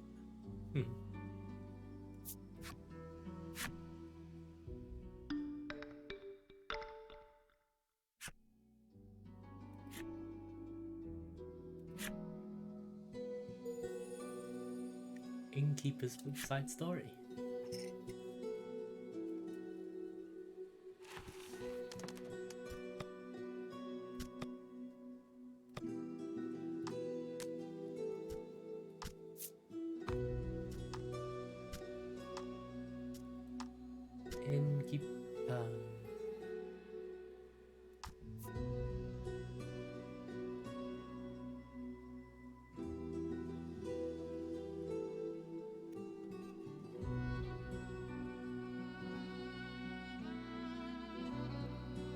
He confessed his love to her and asked her to live together with him. He pledged to make her happy. She nodded and agreed readily. Another fully booked night at the inn. All men, all apparently on long stays, each one happy they get to live with her. What, is she manipulating them all? Kinda sus.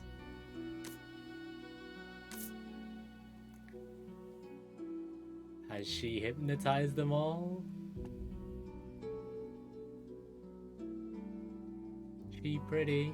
She's pretty.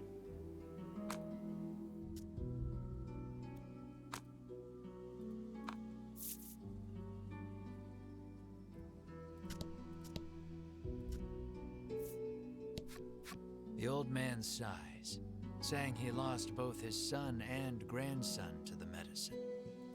Not wanting to be the only one left behind, he lifts the bottle in his hand to his lips and gulps it down.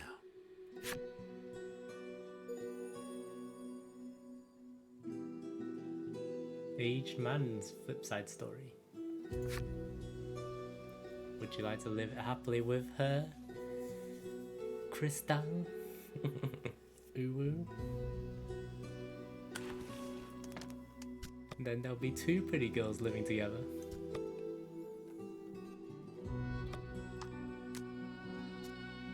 Was it aged man?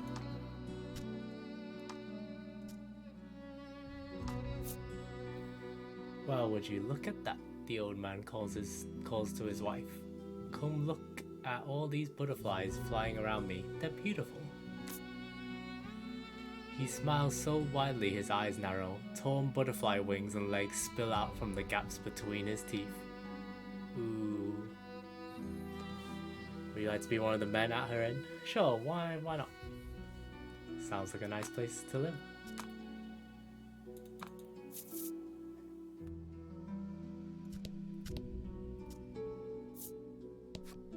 You ask the villager about the dragon. The headman can help you if you're in some trouble, she retorts, doubling over to empty the contents of her stomach onto the street. Dozens of empty medicine bottles litter the ground in front of this woman.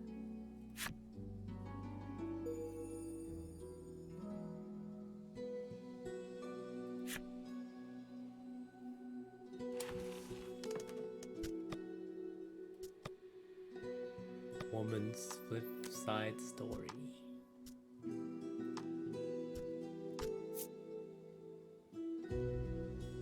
The loss of her family took her to the brink of ending her own life. Then she heard about an island where anyone could find happiness.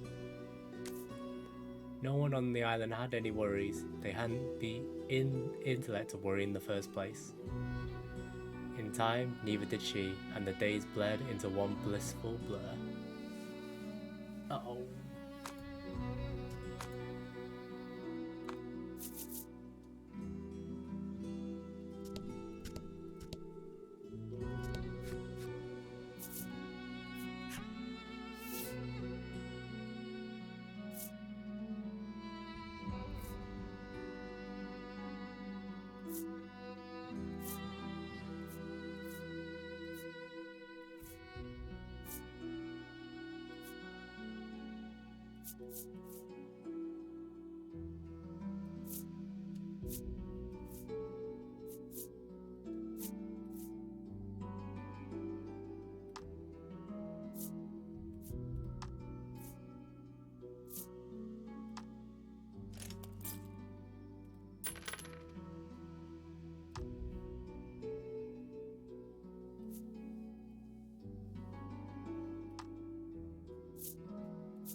Game's pretty good, yeah.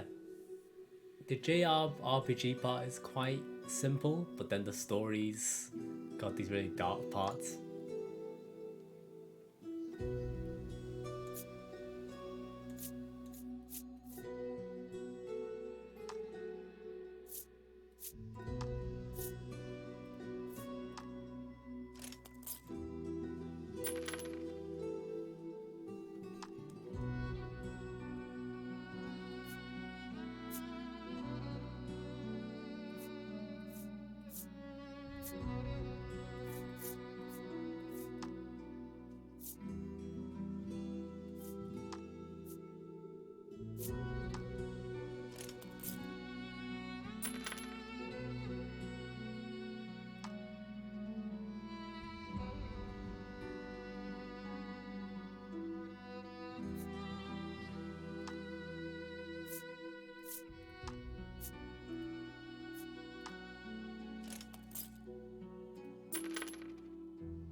Doesn't have that Yoko Taro dark storylines.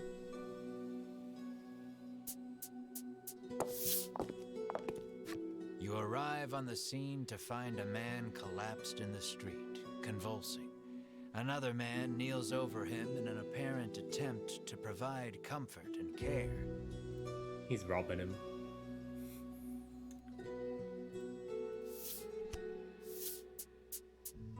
The nobleman wears impressive white armor befitting a knight.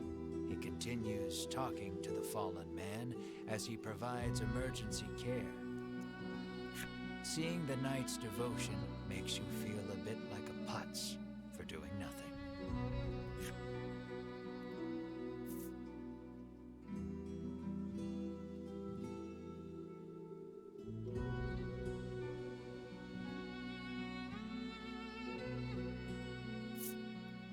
You ask Bruno to provide some of his custom supplement. He furrows his brow and solemnly shakes his head. The villager is now clawing at his own face with his fingernails, crying out for medicine.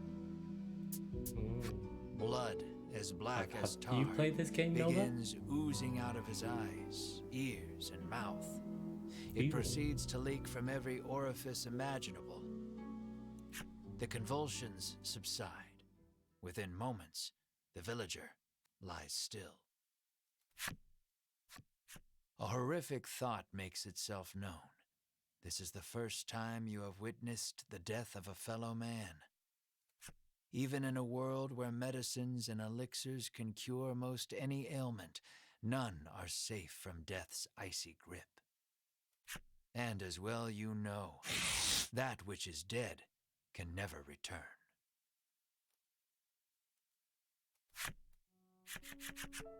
Your mind goes blank. You drop to your knees in shock. Melanie clamps her hand to her mouth, stifling a scream. Riddis shakes uncontrollably.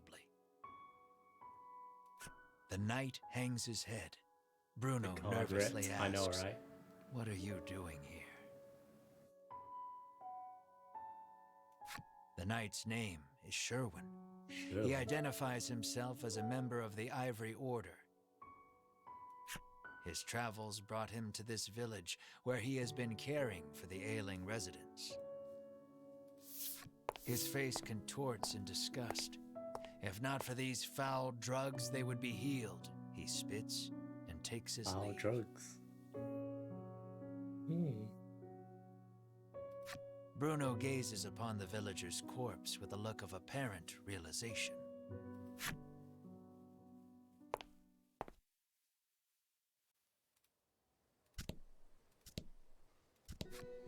You approach Sherwin, who was caring for another villager. Is every day like this? You inquire. According to the knight, an elderly man living just outside the village is typically the one who looks after its residents. You'd be best served asking him all your questions, Sherwin says as he returns to his patient.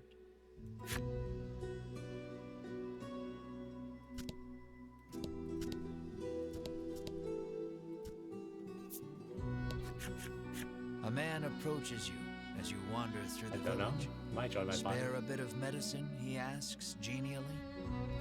He sets about convincing you that your kindness will be returned tenfold if you just give him a little from your pack.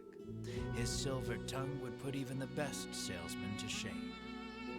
You reach for a bottle of medicine, completely taken in by his pitch. Bruno stills your hand. I wouldn't do that if I were you.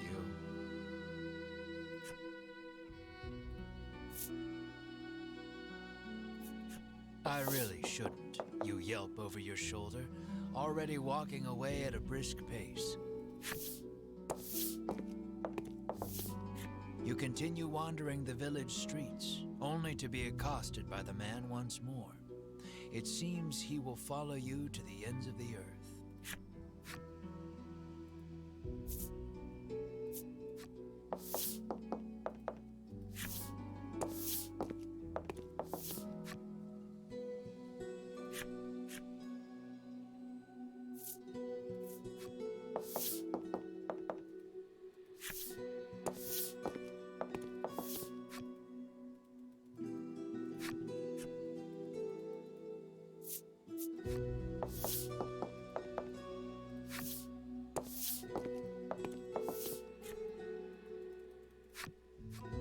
Do I have to give him the medicine? No.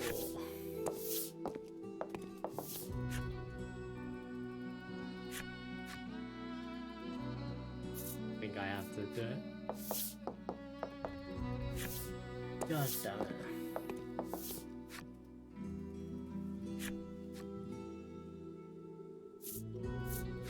Why do you want it so badly, you ask, affording him another opening.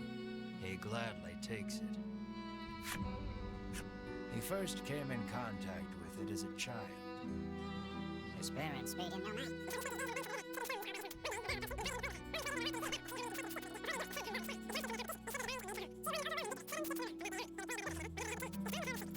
Giving a whole freaking sad story.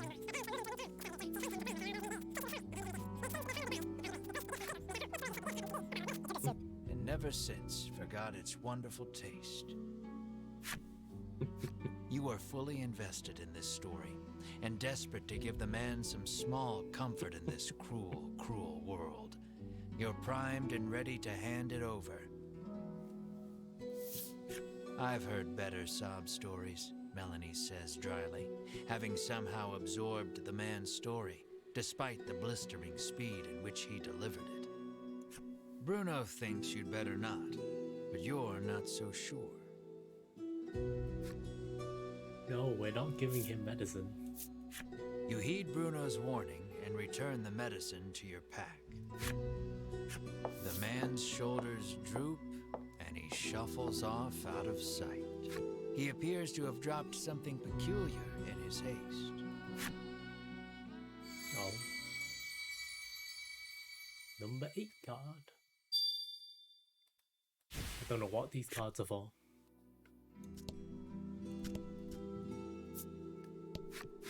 You had best get out of here quick, she cautions you. If you stay here, then you too will, she begins, then suddenly starts cackling.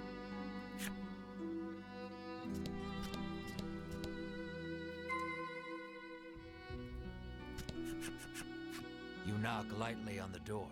An elderly man opens it, beaming at you. He announces himself as Selfor and beckons you inside. Might he be the headman you've heard so much about? Ask me anything you like, he offers. Selfor receives your party, for whatever reason, rather graciously. He could well be a font of knowledge. What will you ask him?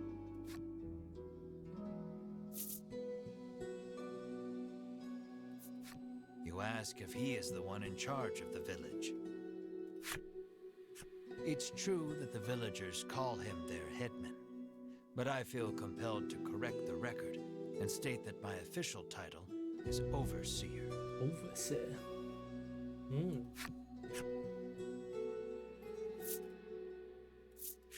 You make mention of the village's eccentricities.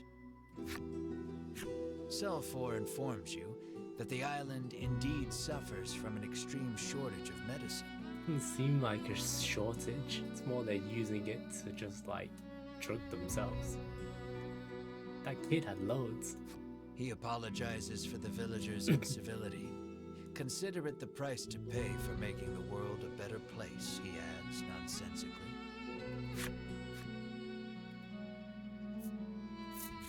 You ask if he has seen the dragon. Why, yes, he says. He returned to this island just the other day. Oh, but don't worry, he continues. He hasn't caused us too much trouble. Needless to say, this does not comport with your understanding of the dragon.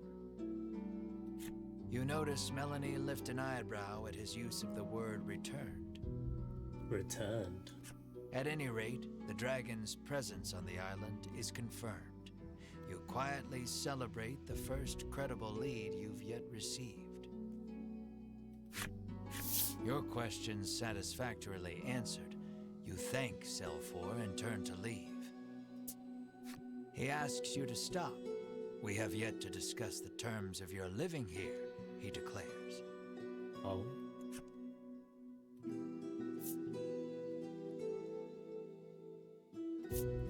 You explain that you are only here to pursue the dragon and have no intention to stay.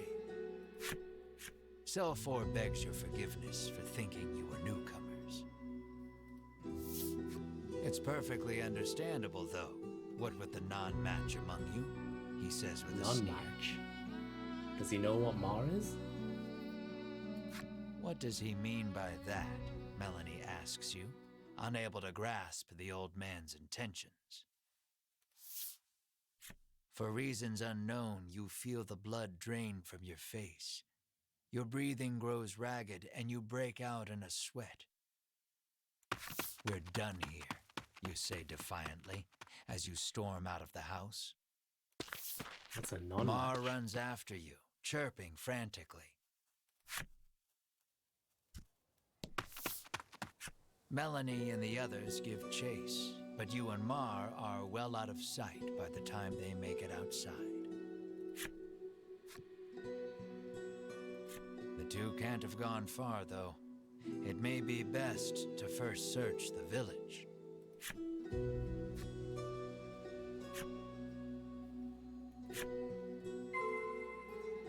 Canvass the village of the sick in search of your scattered allies. Wow.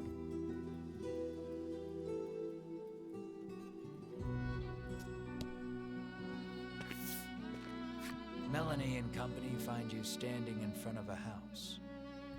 She can't quite make it out, but it sounds as though you're saying to Mar, this place is... This is where they grew up? Melanie calls out to you, prompting you to blurt out, sorry, just had a bad stomachache back there, in your characteristically glib manner.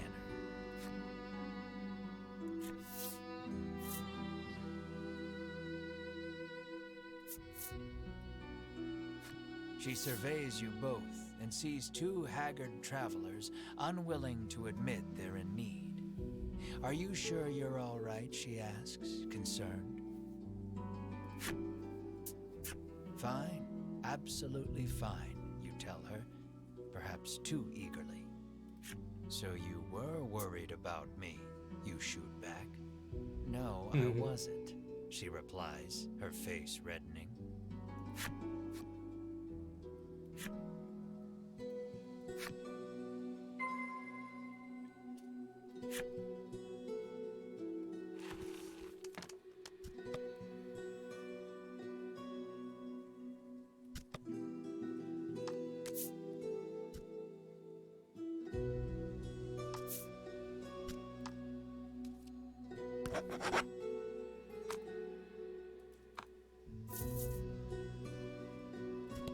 There isn't a soul about. The house is surely abandoned.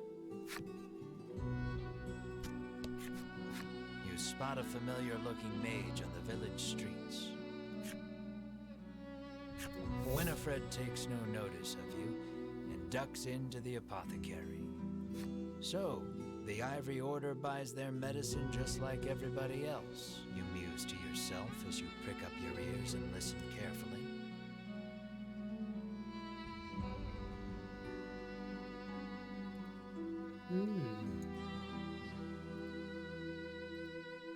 Winifred and the apothecary speak in hushed tones.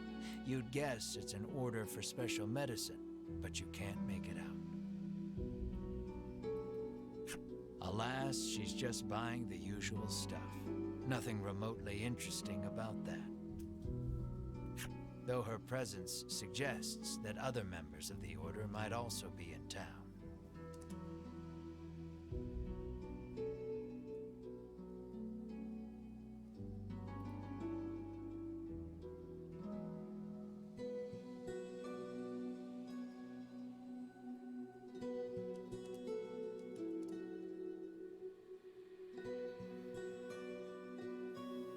With no desire to run into them, you make yourself scarce before she catches sight of you.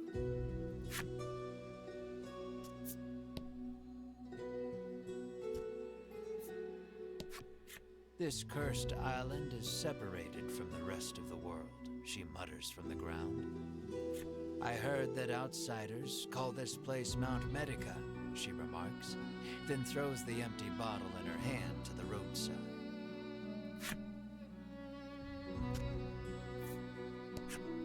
The villager turns to face the wall once more and smacks his head against it repeatedly. His forehead is soon covered in blood.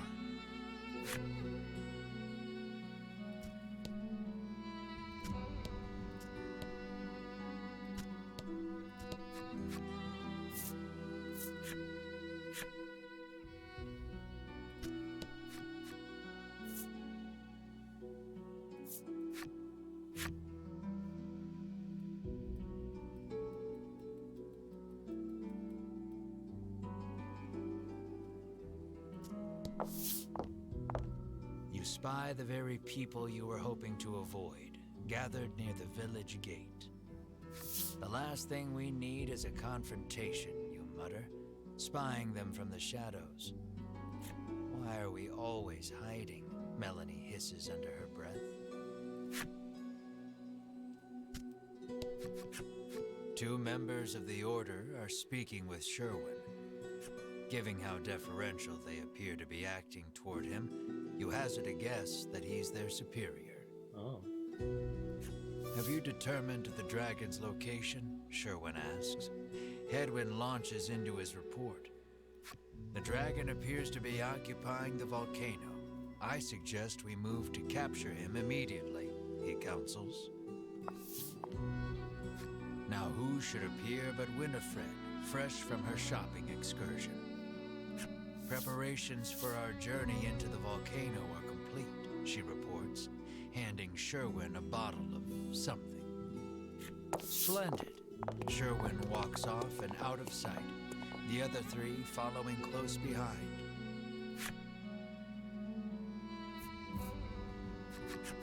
Volcano. Lucky for you, your hastily improvised hiding spot afforded you valuable information on the dragon. Yet their conversation raised as many questions as it answered. Capture the dragon? There was talk of capturing the dragon. Melanie picked up on the incongruity as well. The Queen ordered the dragon killed, she reminds you. What about that medicine bottle? The medicine bottle Sherwin received is probably related to their journey into the volcano somehow. Bruno recalls seeing a bottle much like it once before. He says it contains flash freeze, which can chill most anything. They're gonna use it on the dragon? Maybe that's what Winifred bought at the apothecary, Bruno continues.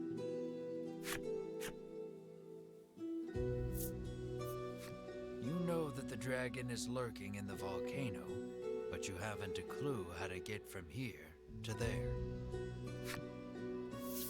Isn't it that mountain with all the smoke pouring out of it?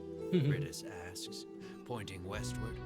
Why, yes, that sure does look rather like a volcano. You narrow your eyes. You three have no right being this helpful, you think? Mar pinches your cheeks without warning. You yelp in pain, which at the very least crosses dreaming off the list of explanations. Returning to the matter at hand, it's clear what must be done. You'll have to get your hands on some flash freeze if you hope to enter the volcano. Okay.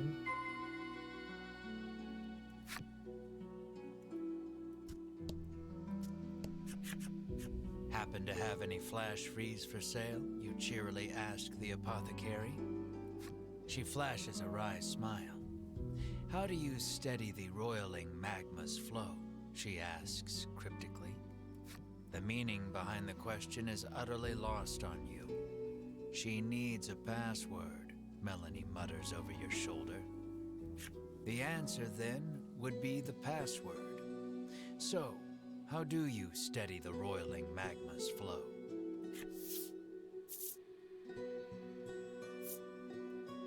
How do you steady the roiling magma's flow?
Yes, you think so, she says, as if turning the answer over in her mind. But you'd be wrong. She pulls out her wares, but what you need is not among them. Your password merely granted you entry to the apothecary.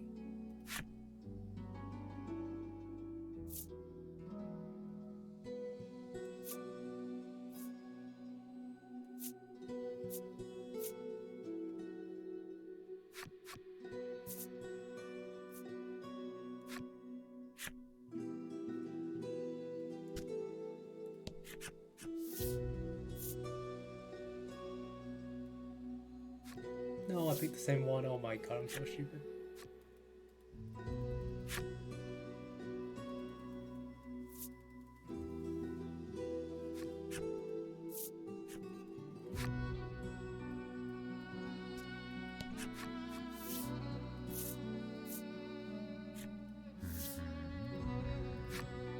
She mutters softly. Alas, no. Special medicine? Really?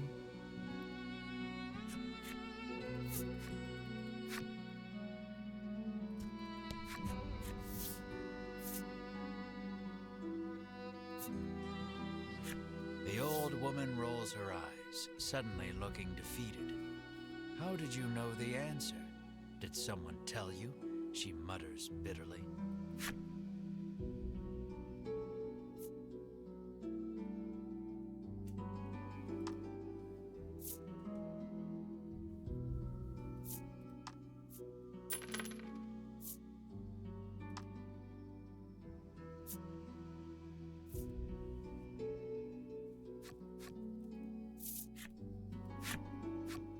managed to crack the code, and a bottle of flash freeze is yours. At last, you are ready to enter the volcano. Journey to the volcano. You've got a west of long the road village. ahead of you, so you had best be prepared.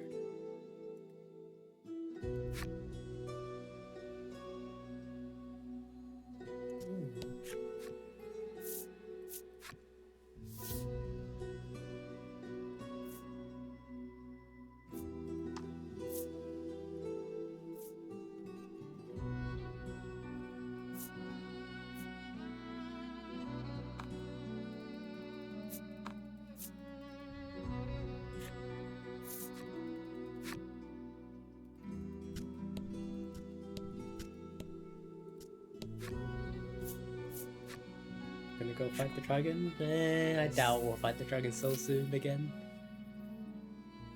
Don't know what we'll find there.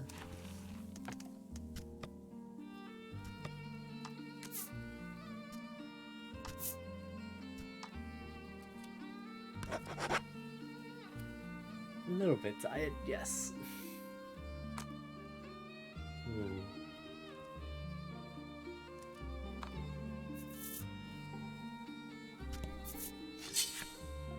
Evento. Oh, fine. What is that? About the enemy.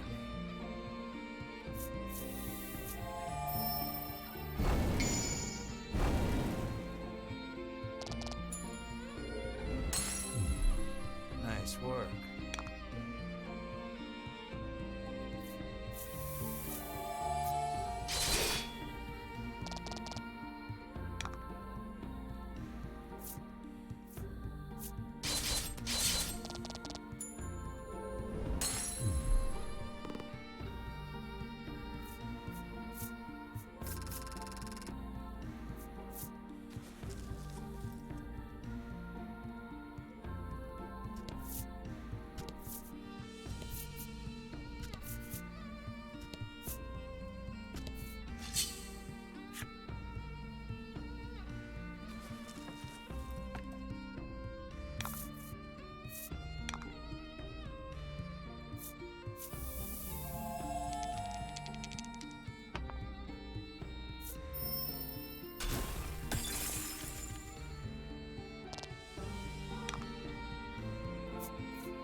Fear rock.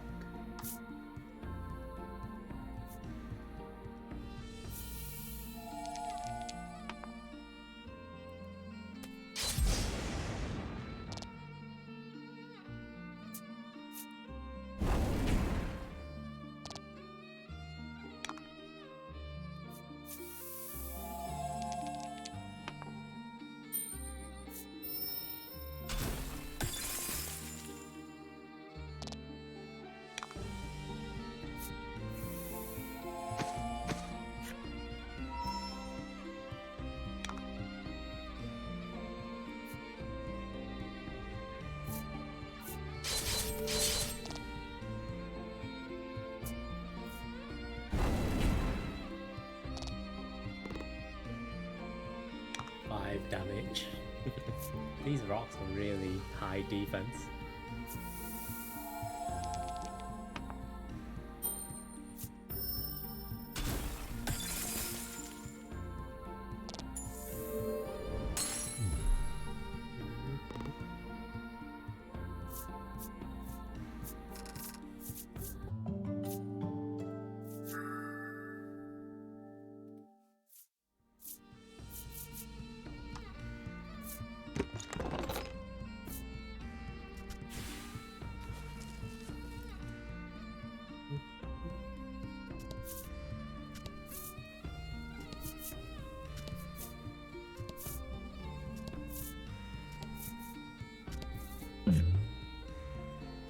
centaur.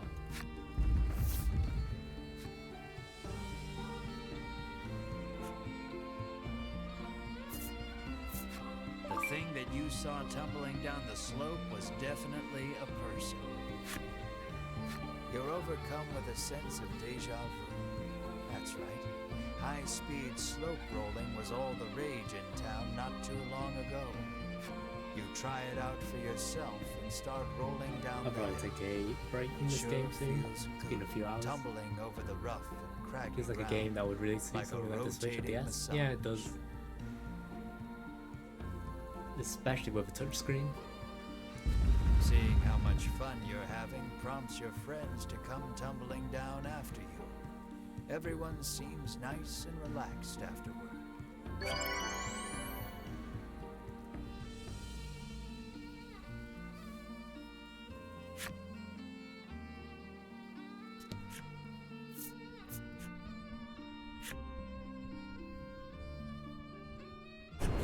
The heat of the volcano engulfs you the moment you set foot inside. Of course, the dragon is hiding out here. Guess it's as good a place as any to corner him, you reason with yourself, trying to keep your spirits up.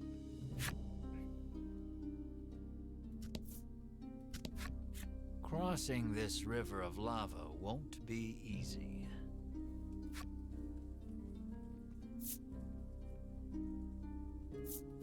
Here's how you cross a lava river. Bam! You open the bottle of Flash Freeze and pour some into the raging river of lava. The lava instantly hardens, forming a bridge of rock.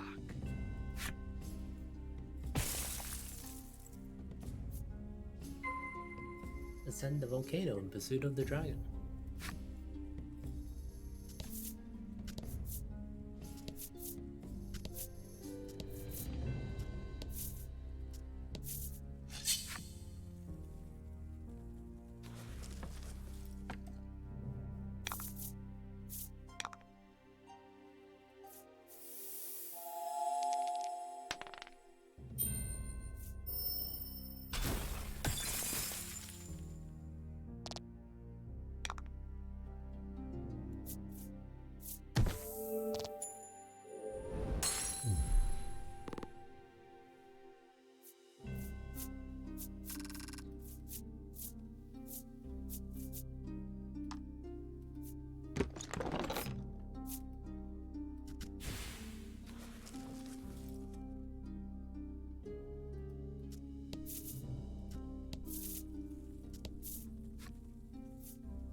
What is that?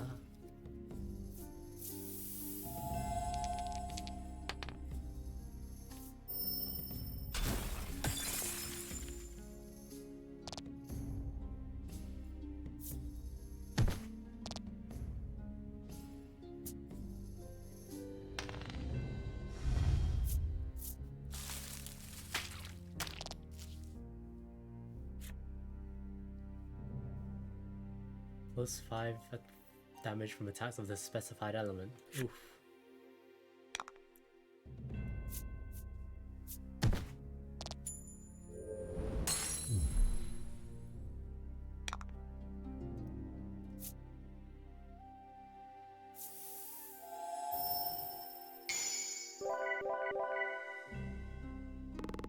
Nice work.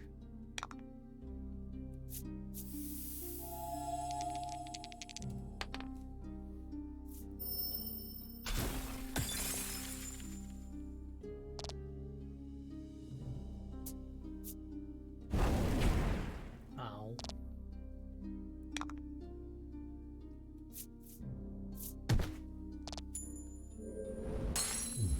Plus 5 damage, yeah, that is quite a lot.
Nice work.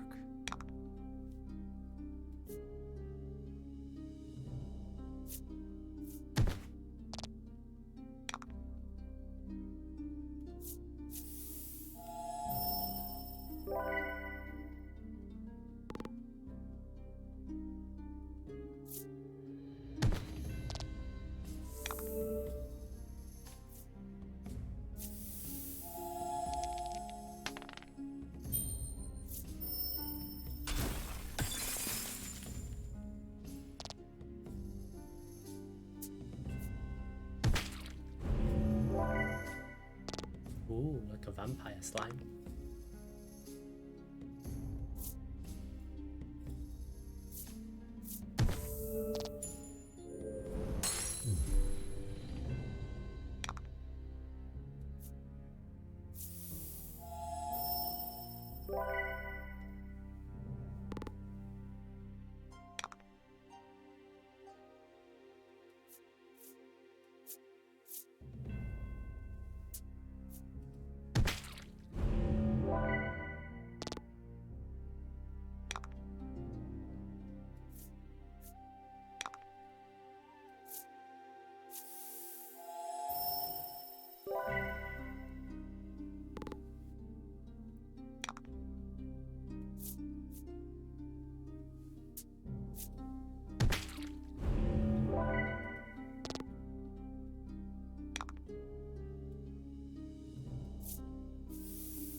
I killed space. Yep.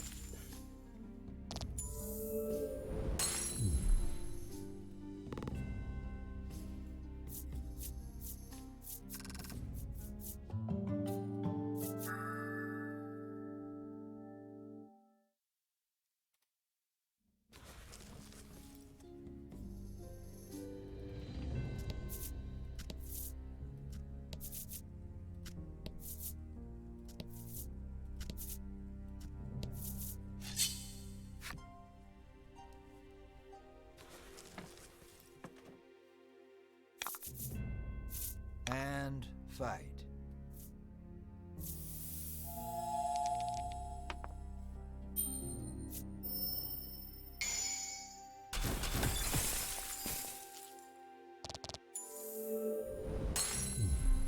That was lucky.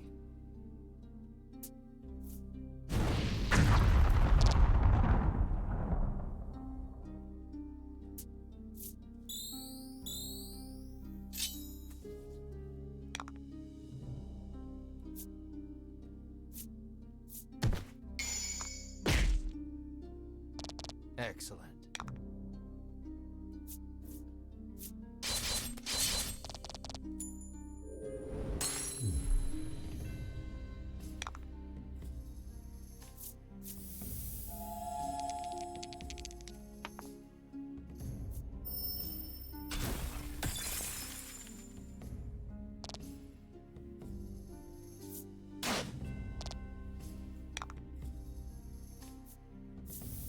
Oh. Sleepy.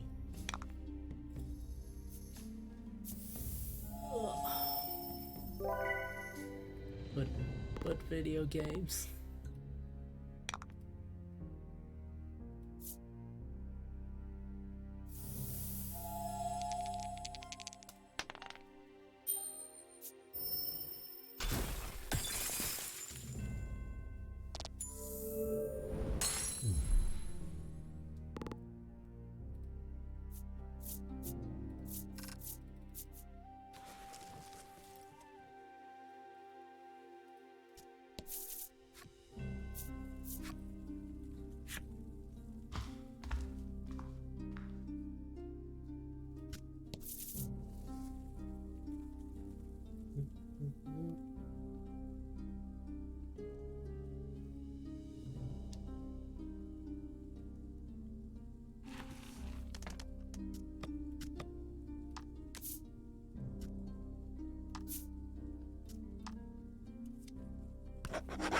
BRB.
Let's see.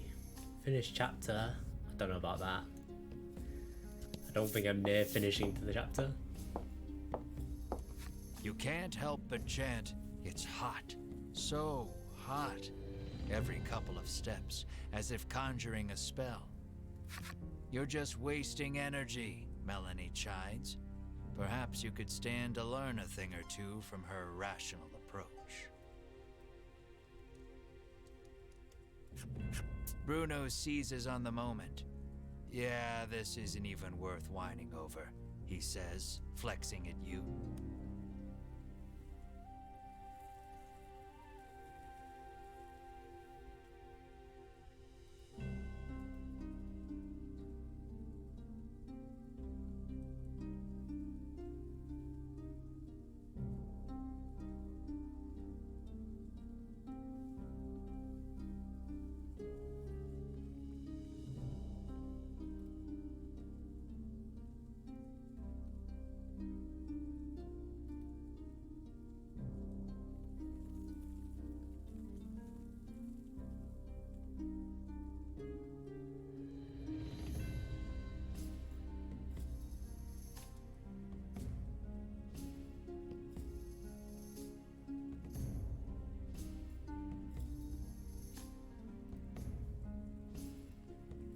It is way too hot for this, Melanie screams, forgetting her own advice.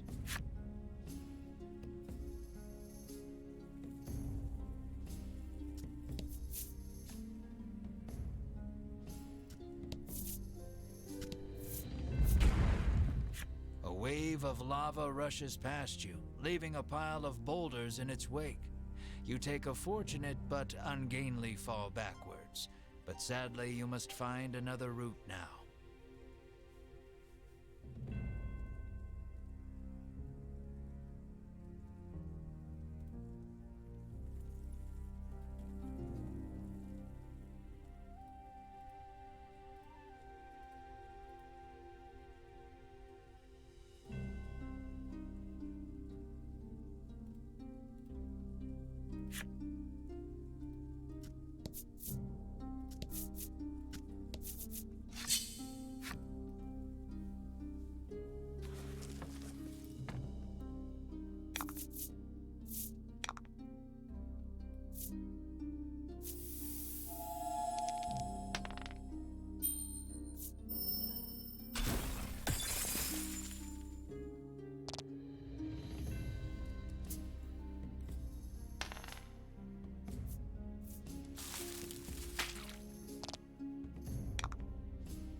Oh, my hair's annoying me.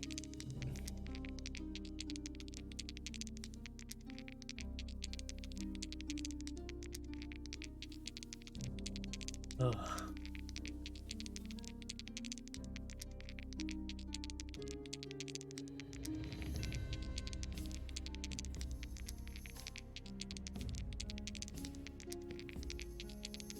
Oh my god, dice. Please stop.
Crystal arrow, ooh.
Hmm.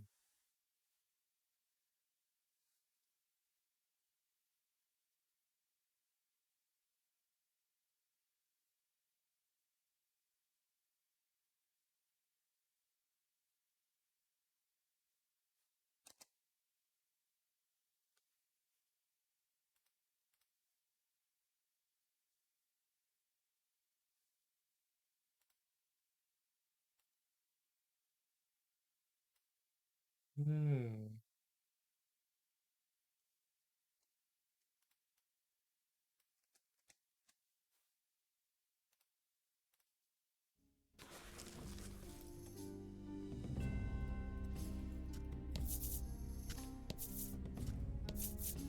Oh, it's this guy again. Just as you're about to faint from the oppressive heat, a heroic voice calls out to you.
Hmm.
turn and watch with wide eyes as beads of sweat glisten over his muscular body, only snapping out of your reverie when he asks if you're okay.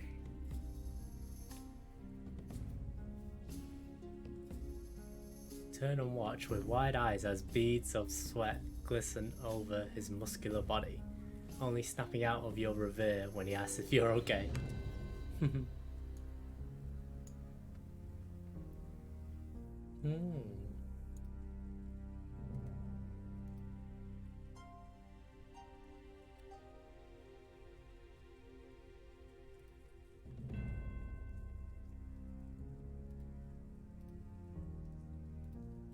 According to the man, conditions will only worsen from here on out. He offers to lend you a comfy sleeping mat and blanket to rest with before continuing your journey. This guy's not here really here. No. I'm gonna take a break before heading on your way. Getting distracted. I'll reach the end of this floor.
Let's take a break.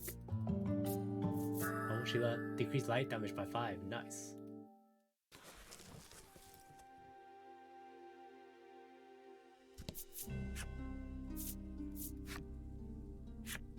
Boy, do I want to take a break? Oh my god, I do kind of want to carry on going though. I mean,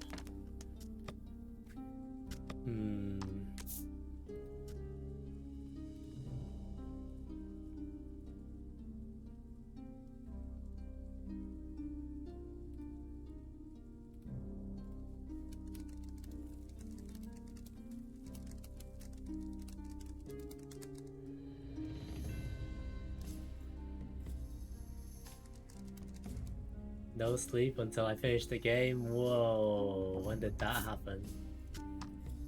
I mean, it's either this or Genshin. Or or if we end up playing tabletop, I guess.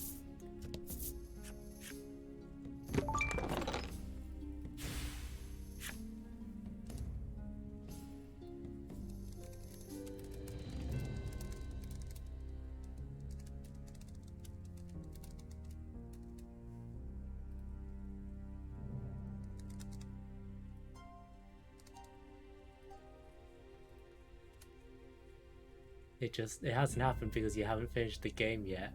I see.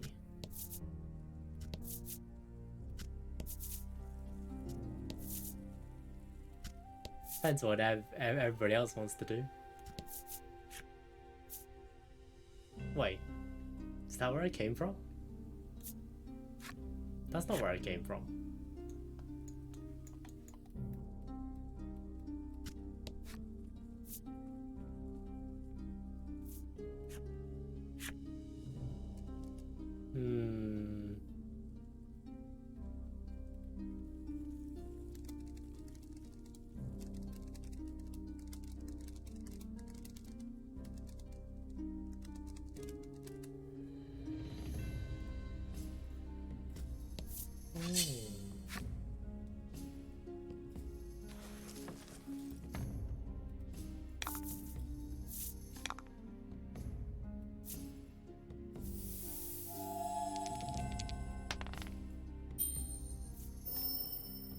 busy farming Valorant for a while. That's true, that's true. So that means I should just carry on playing this game, right?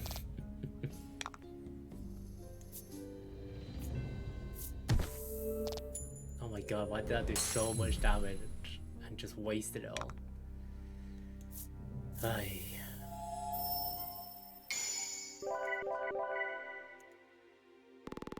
That was lucky.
Come on, let's find the dragon. Yeah, can't stop until you complete it. Molten Slime enemy story. Okay. And the Pyro Wolf.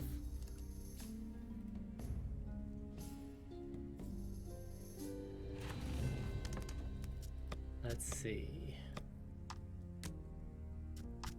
Molten Slime. Molten slimes are capable of melting steel and are predictably found near volcanoes. More surprising is their distaste for group behavior and yearning for the wider world. Those who wander beyond the volcano are treated to a world that invites curiosity at every turn. Alas, most things burn to a crisp before the molten slimes can get close enough to touch. Aww. Everything I touch just burns.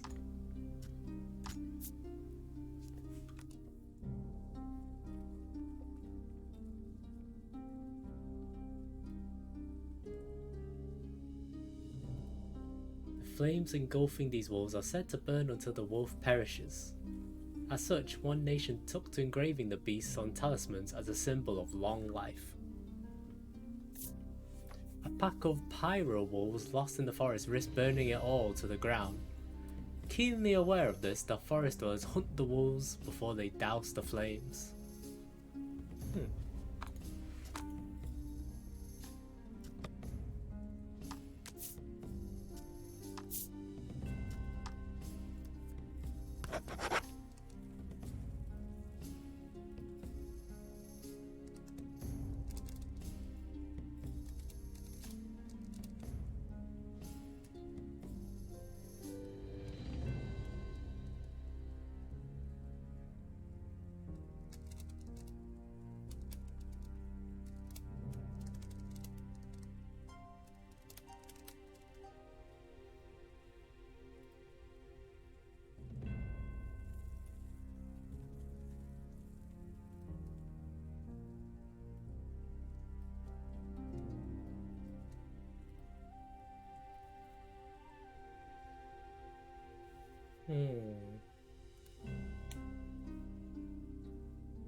Did I save?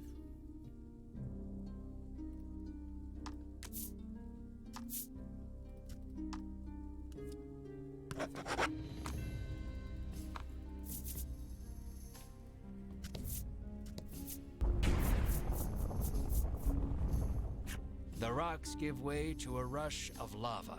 You just barely manage not to fall in. Time to find an alternate route.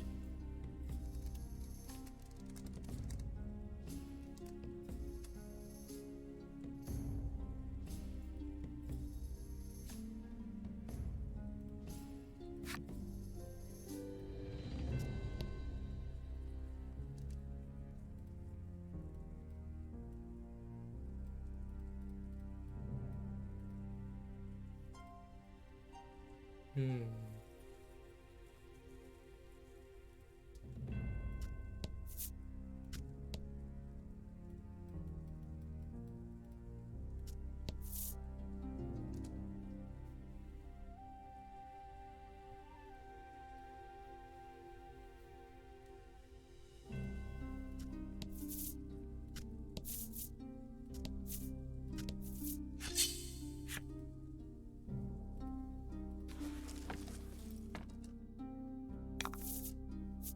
About the enemy.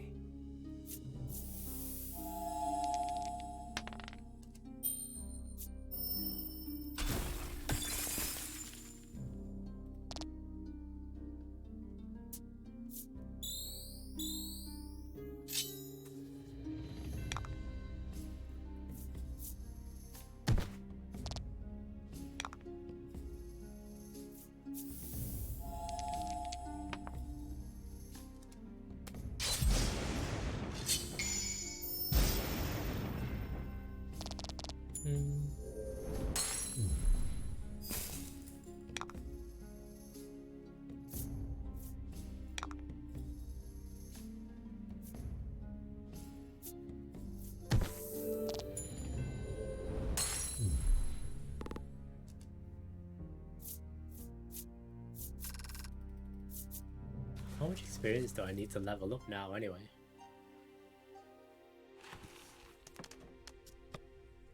2,600, 500, 3k. Okay, that's quite a lot.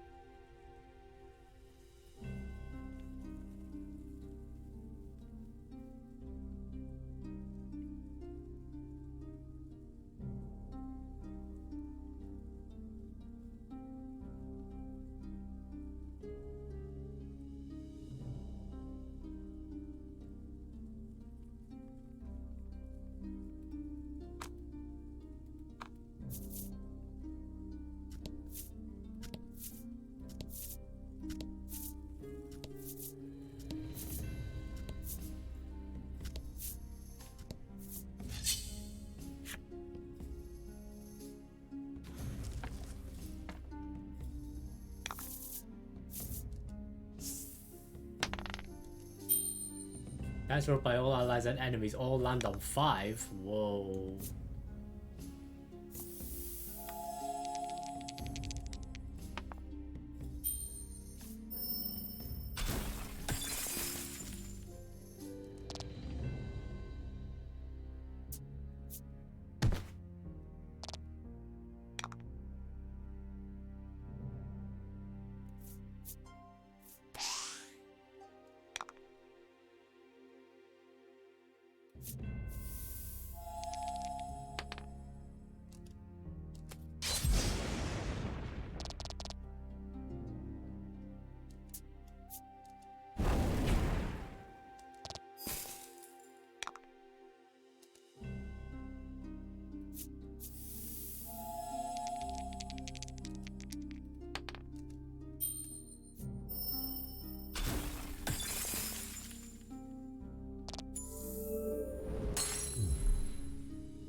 it's still 5s, Jesus.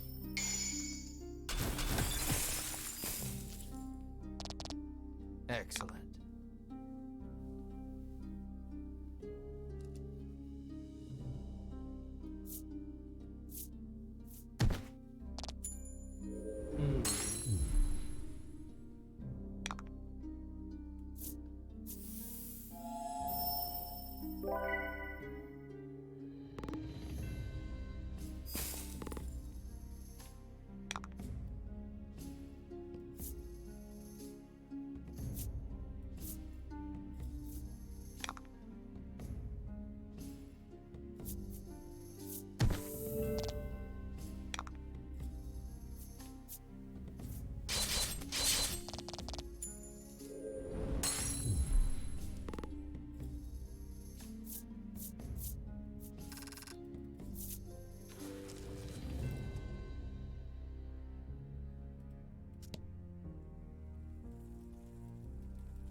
You've spent so long in here, even I'm starting to sweat.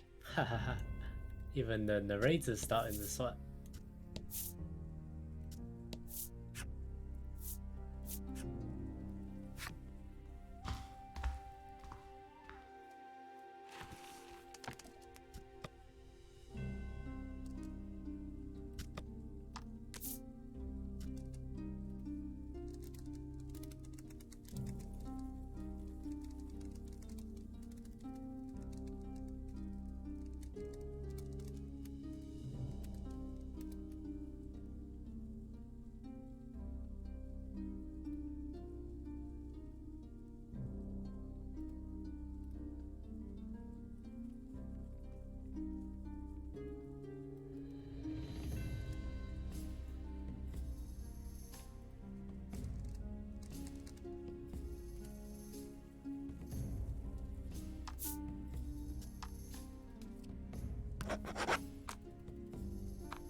Ugh. Bad rolls. Always bad rolls. Come on.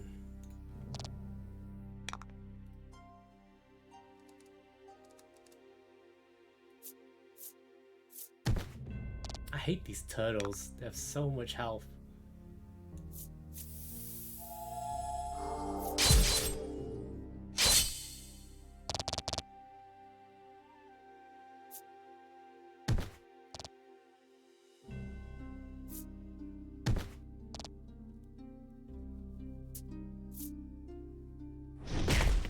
Ow.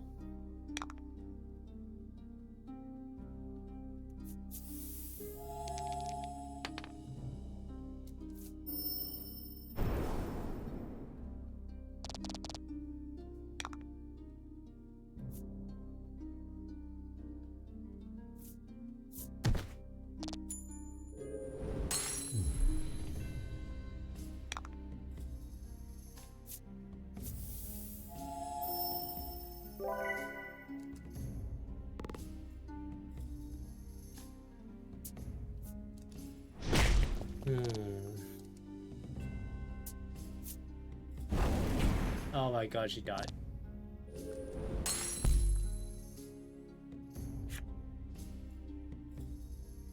They will revive 1 HP when the battle is over. Okay, that's fine. I can win with just these two.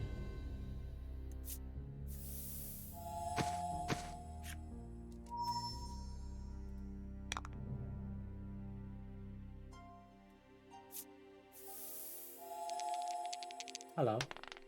Wait, what?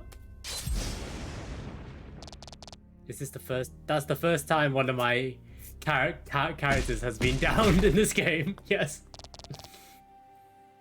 It's not my first death overall, because I had that game over.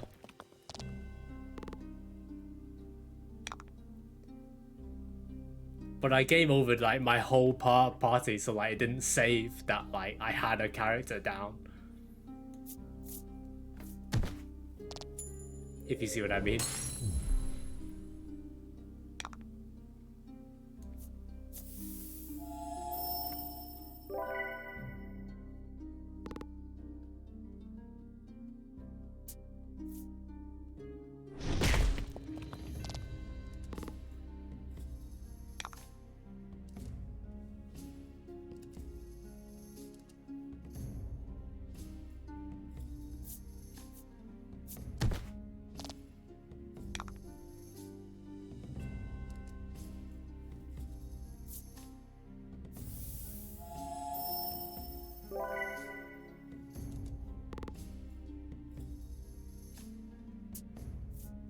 Oh my god, don't frickin' lose.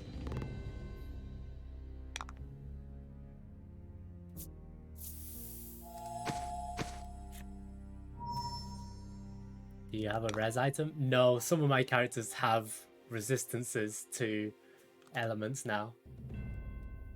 Just by default.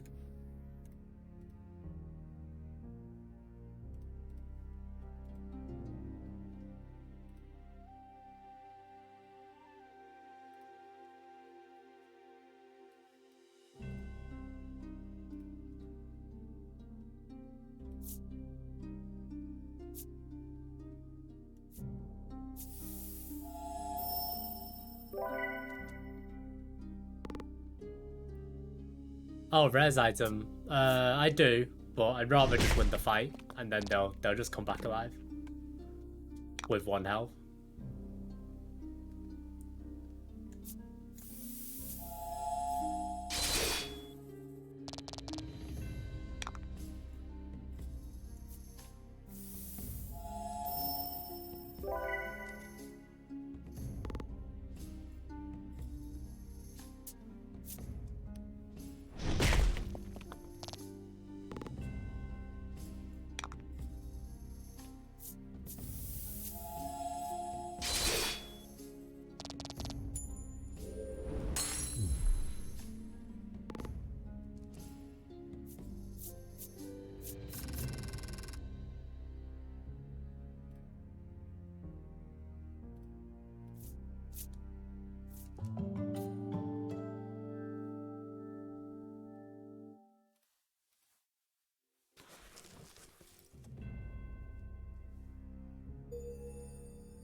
Menacing Ogres enemy story, Magma Tortoise.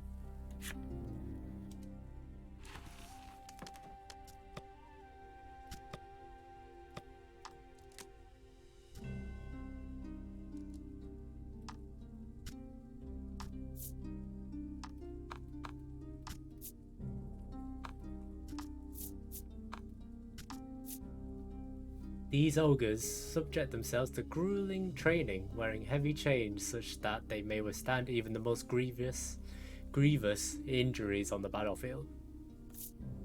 Ogres don't simply withstand great pain in battle, they delight in it. Attacks are cause for celebration, typically the kind that leave an area covered in pools of blood. Damn.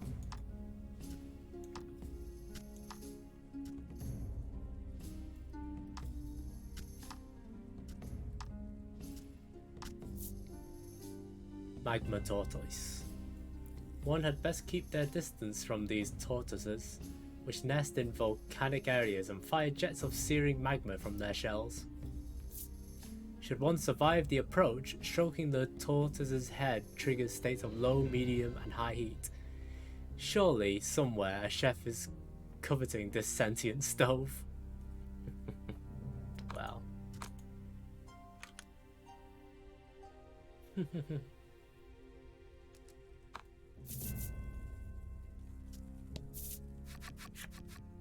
Oh, the Ivory Order. A clump of familiar white outfits comes into view. You've caught up with the Ivory Order at last. We shall be the ones to fell the dragon. You proclaim loudly to...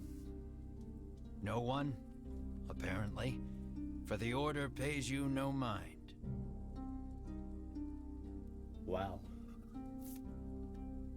How rude. At your persistence, Winifred requests, please do not interfere with the dragon's capture, clearly annoyed. As you all suspected, They have no intention of following the Queen's orders to slay the dragon.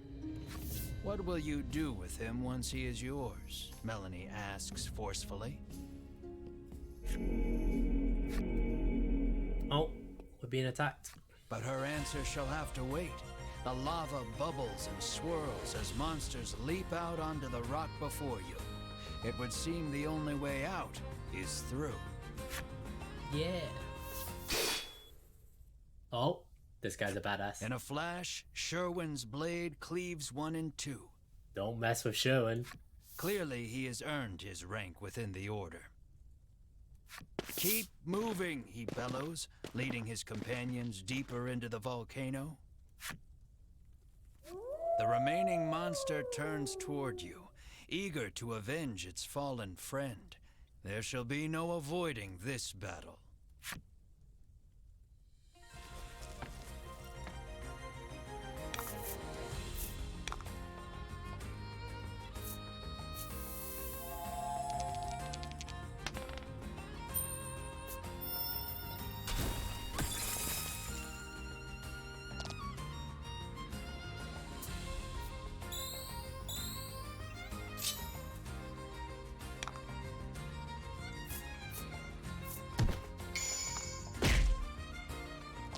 Nice work.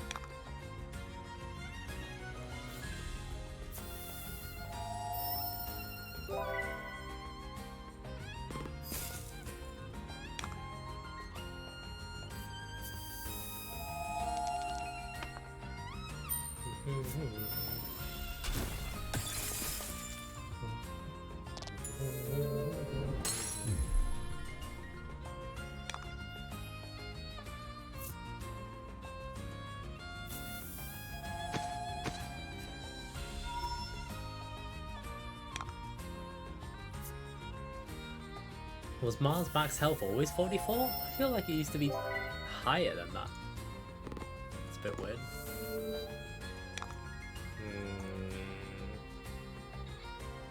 Kinda sus.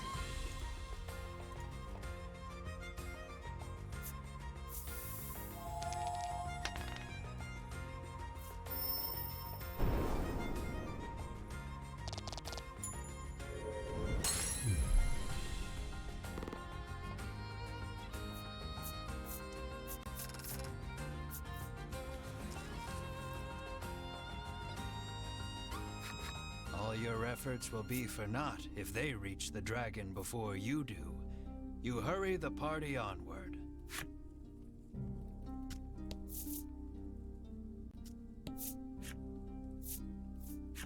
Volcano Caldera.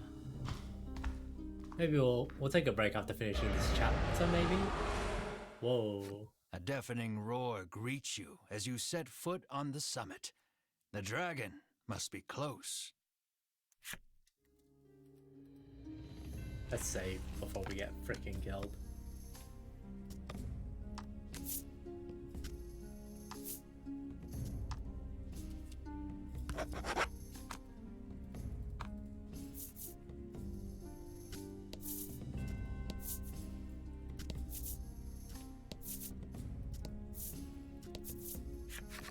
Oh, Vince is You there reach as well. the caldera only to find the dragon and the Ivory Order members locked in battle. How come the religious cult people always seem like the bad guys? Maybe because they usually are the bad guys. Just saying.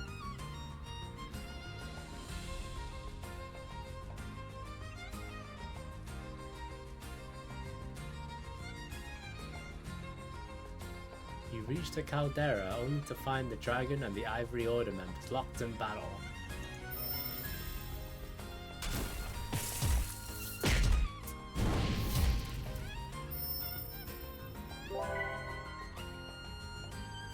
Their teamwork is impeccable. With each strike, they drive the dragon further back. Oh, his Vince. Vince is doing everything he can to protect the dragon, but nothing can Why slow though? 'Cause Sherwin they're and fanatics. company's advance. The Ivory Order approaches the dragon, quite sure of their victory. We're gonna interrupt. They shall have their quarry at this rate. What will you do?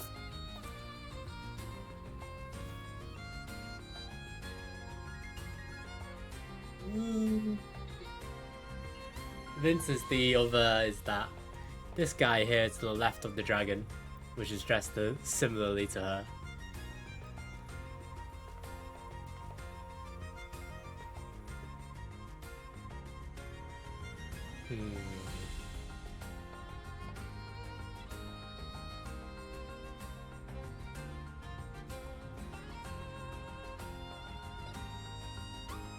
Don't know what to do. I want to side with Vince, to be honest, but I assume that's not one of the options. Which is sad.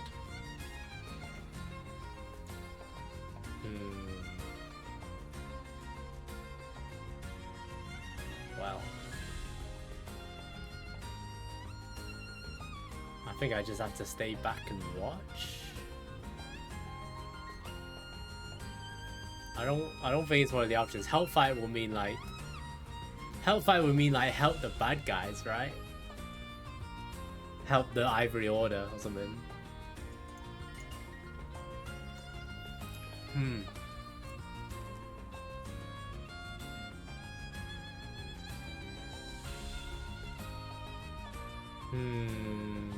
Let's pick stay back and watch.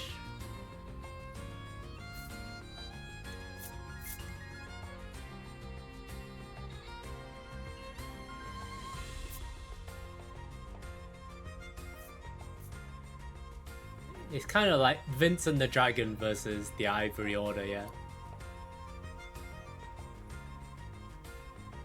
Vince is on the Dragon side, so it's Vince and the Dragon versus the Ivory Order.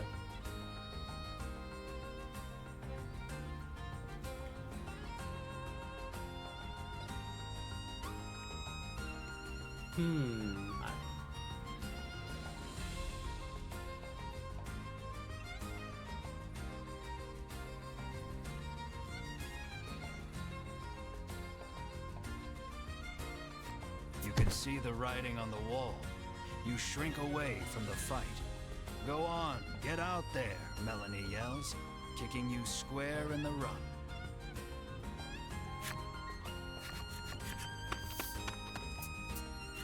We'll be the ones to collect the bounty on the dragon's head. What if Vince is Melanie's brother? Maybe.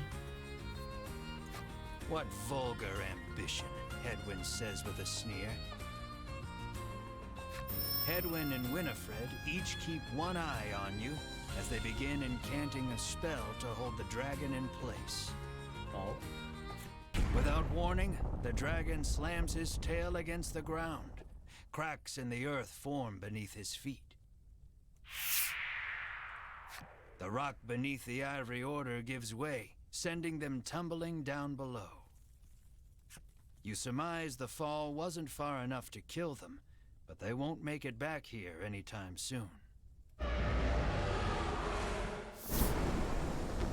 The dragon spreads his wings and flies towards the caldera. This may be your only chance to slay him without the Ivory Order interfering. Pursue the dragon to the caldera of the volcano. Okay, looks like I had to interfere regardless. As I thought, this game is not like the branching type.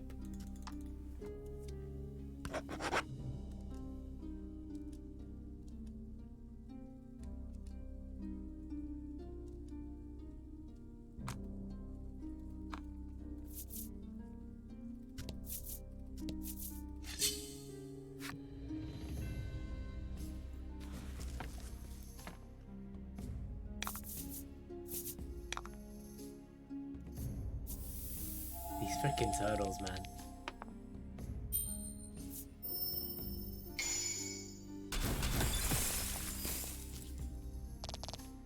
That was lucky.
Come on, 5.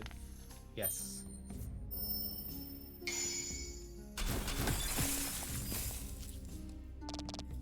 Fortune favors the bold. Fortune favors the bold.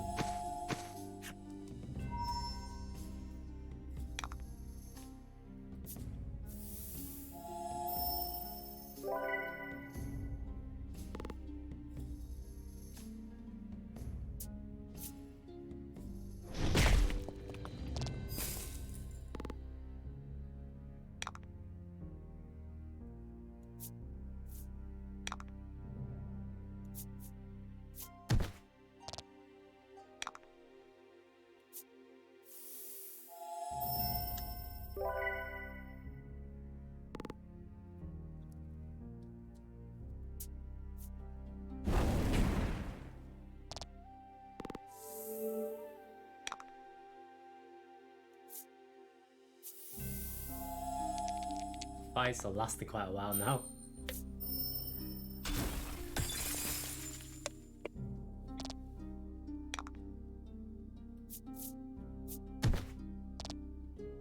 It's only because it was 3 turtles with freaking so much defense.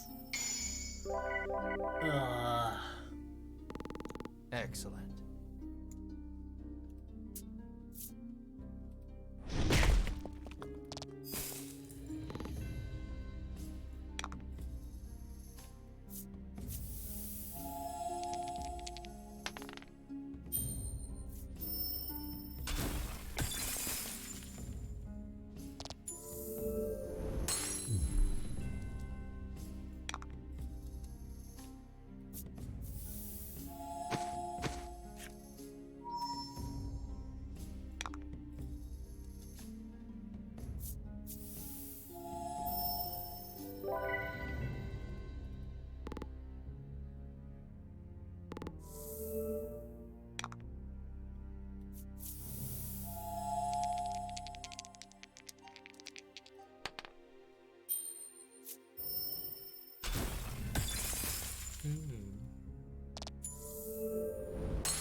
Deal attack plus 15 damage, inflict attack down for 3 turns. Ooh.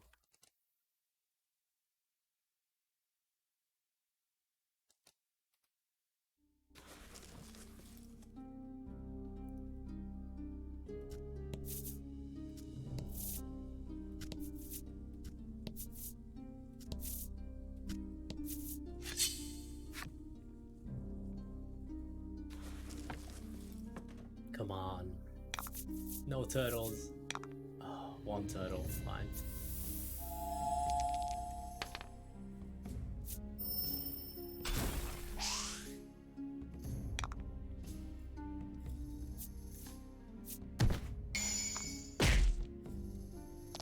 Oh?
Oh?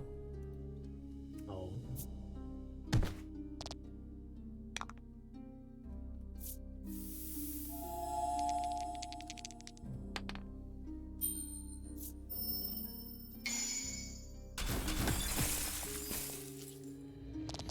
Okay, Nice I need to work. use this chance to heal.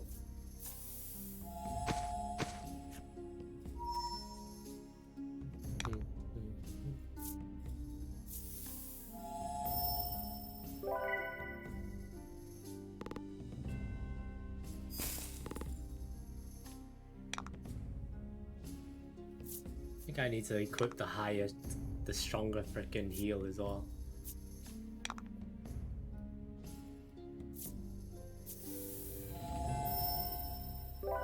It's more efficient.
Okay, yeah.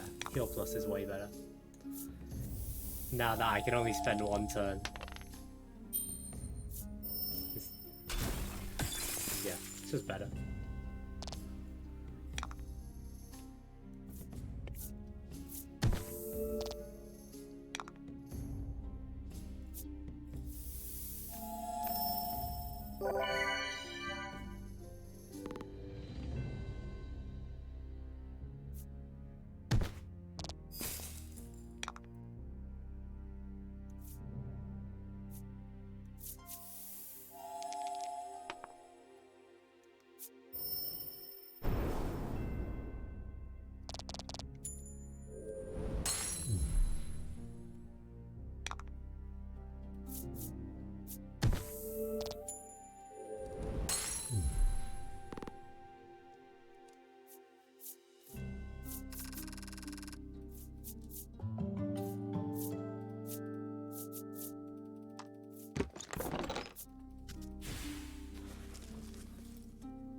Did I get any other skills?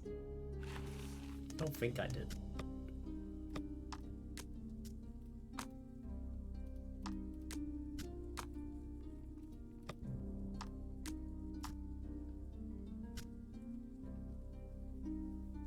Deal 25 damage. Nah. I'm good. Oh wait, this is the charge spell or darkness?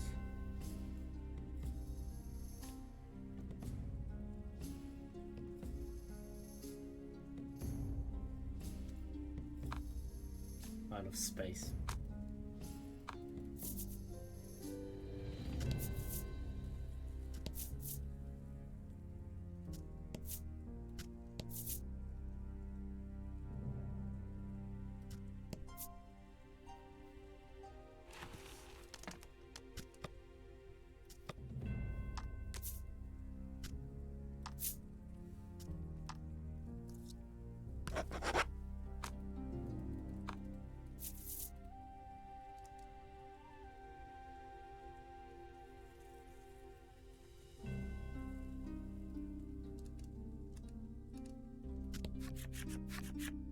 The dragon sits perched on the edge of the caldera.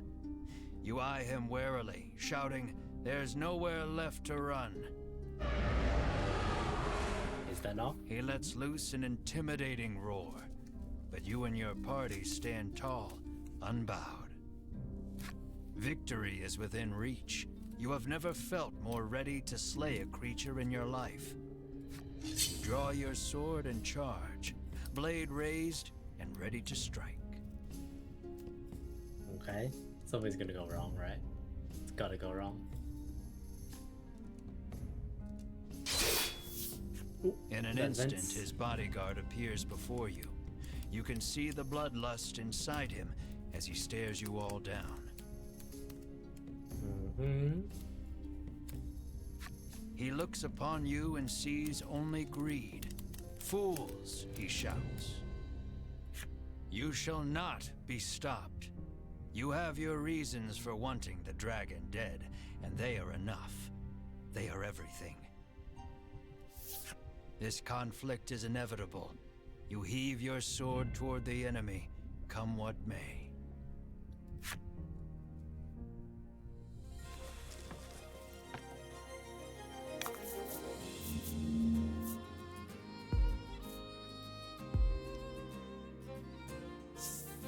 We're so dead. Am I supposed to win this? You can do this.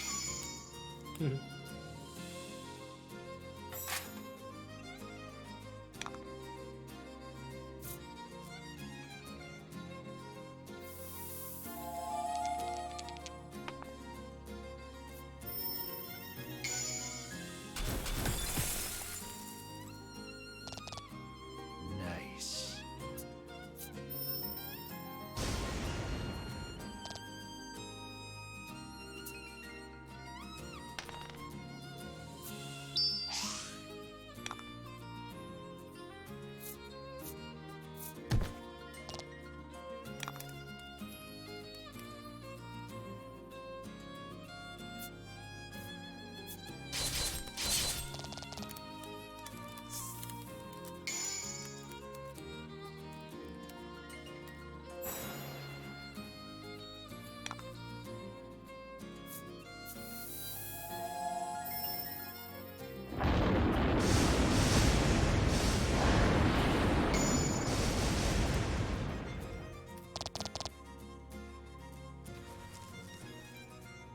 Oh. Vince falls, his face covered in blood. "Why would you give your life to protect the dragon?" Melanie asks sharply. Asks the one who has forsaken her own. "What would you know of loyalty?" Vince roars, consumed with rage.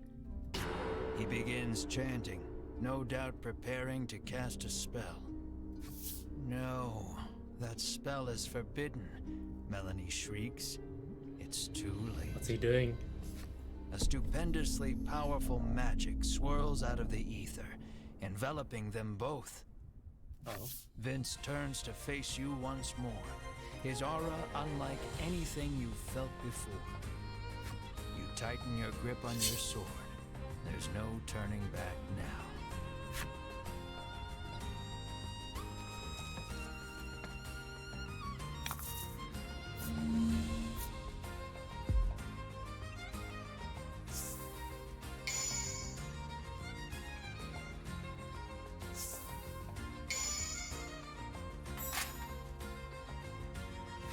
Vince adopts a sweeping stance between you and the dragon. You'll have to deal with him first if you hope to attack your quarry. Okay. Freeze. Always start with freeze.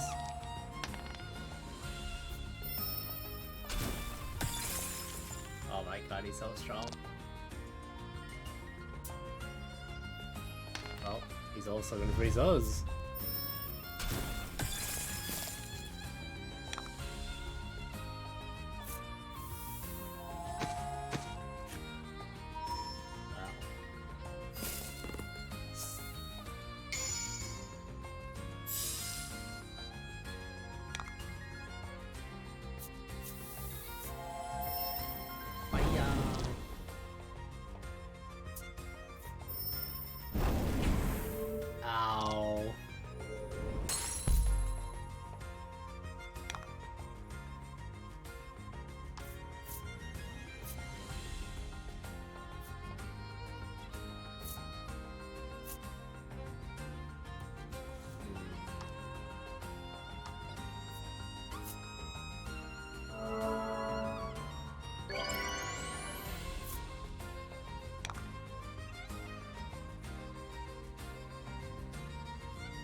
No, he's just become overpowered somehow, and he's protecting the dragon right now. He's just in front of him. Just in front of the dragon. Nothing crazy.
Do I have to fight the dragon after this as well? Yeah, I'll probably take a break after this chapter. Take a nap. Ow,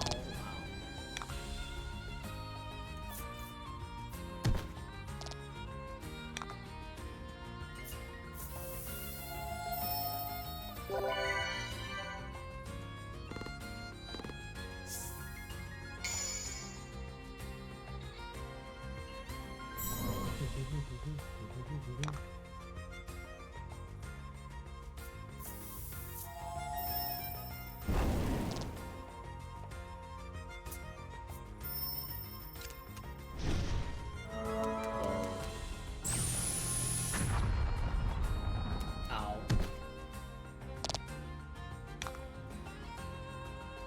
All elements.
Come on, let's beat up this guy. Screw you, Vince. Even though you're probably the good guy, I'm sorry.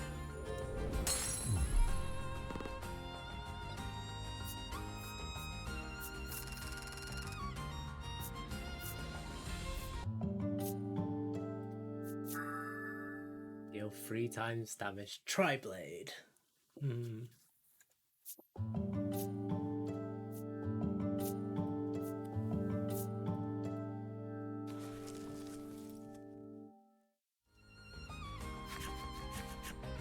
The battle has been won. Tears stream down Vince's face. You watch him out of the corner of your eye as you turn your attention toward the dragon.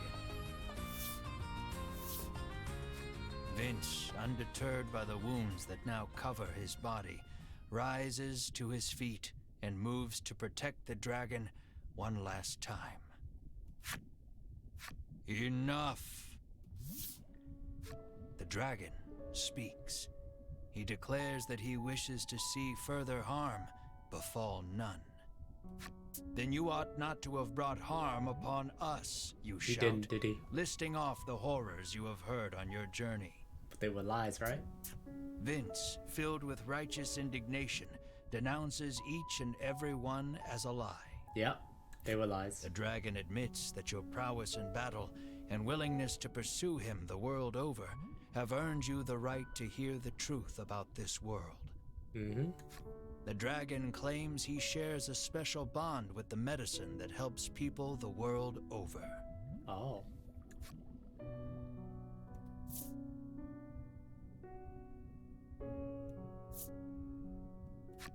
Everyone in the world drinks this medicine as though it were water.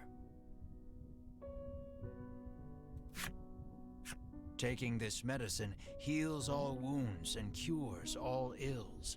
It is a crutch that humanity can no longer live without.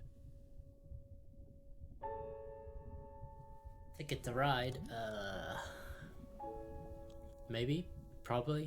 Let me see where this goes.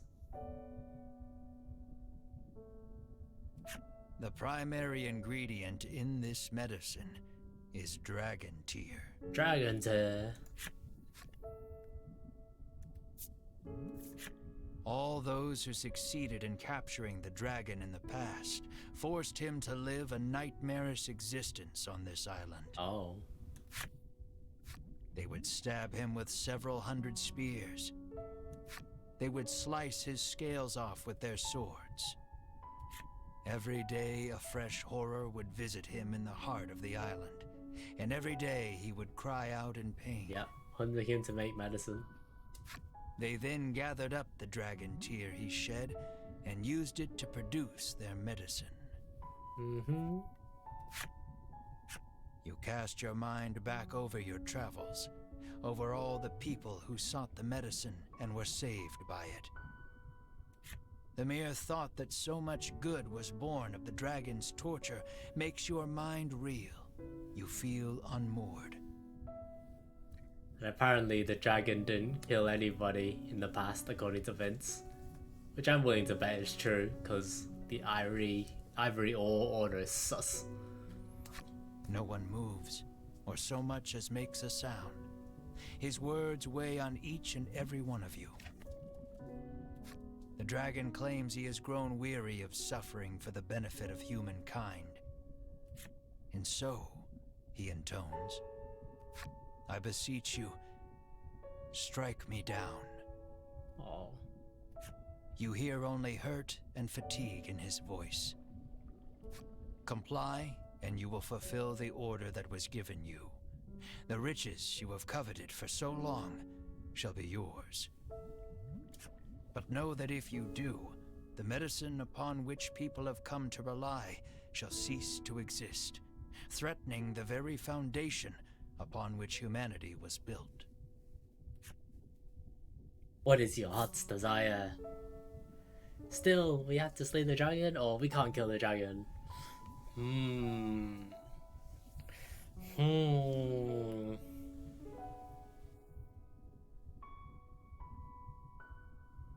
Fuck the humans. Yep. We can't kill the dragon. Now knowing the tragic reality, you cannot kill this creature. Yeah. Your heart filled with anguish, you lower your weapon. Out of nowhere, a burst of magic crashes over the entire party, rendering you unable to move. The Ivory Order have found their way back to the caldera and stand before the dragon once more. Oh. Sherwin stares the dragon down, fire in his eyes.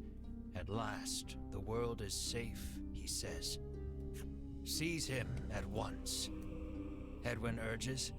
With a nod, Sherwin approaches the dragon. Uh-oh. This is how the Ivory Order makes the medicine all the time. In one motion, Sherwin unsheathes his sword and cleaves the dragon in two. The dragon's lifeless corpse lurches backward before dropping over the edge into the caldera. They didn't capture him though. What have you done? The others ask quietly, unable to comprehend Sherwin's actions. The earth shakes. The dragon's body seems to have energized the lava enough to spur an eruption. All that remains is to destroy that place, he hisses, and storms off with purpose. What are they going to destroy? The remaining members of the Ivory Order are still in shock, but Hedwyn orders them out, and they flee out of sight. The volcano is about to erupt, and will surely take you with it. Melanie suggests the party take Vince as well, but he insists he remain here.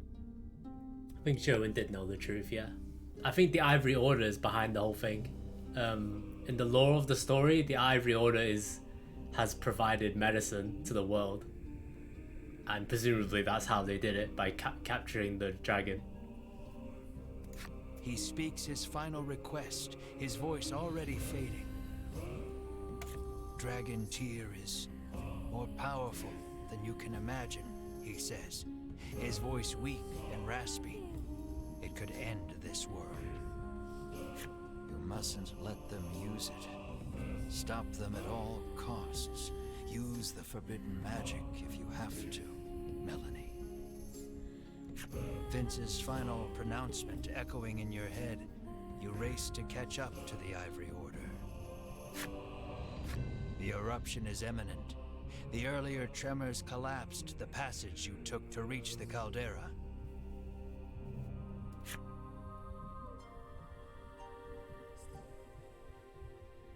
Wow. Follow the other passage out and escape before it's too late. Flee the volcano within 100 steps. Your remaining moves are this. I wanted Vince to join the party. Nope, he's dead. Sad.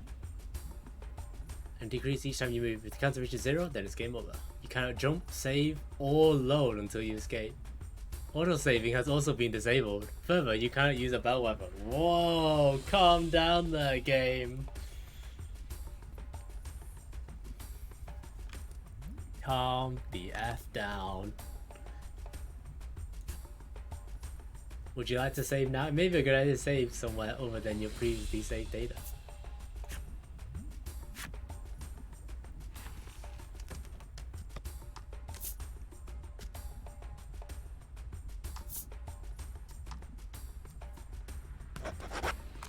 Alright.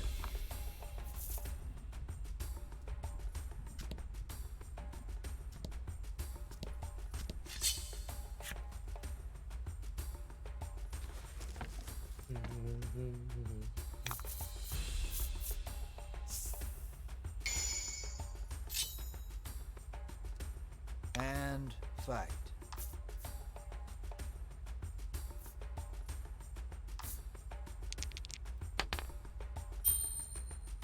Get me out of here.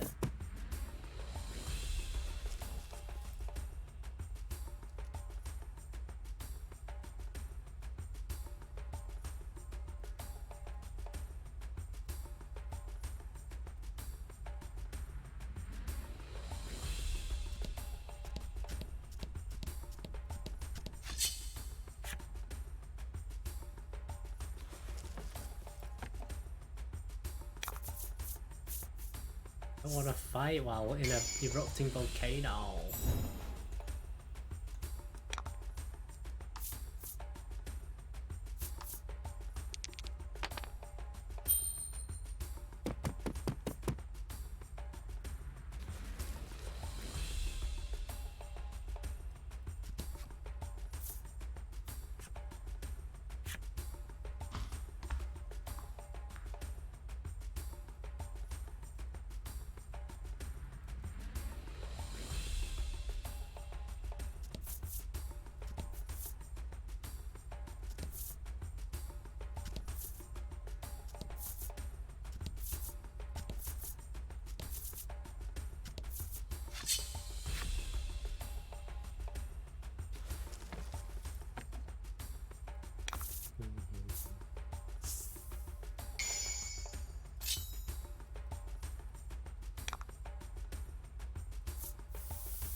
Let me out.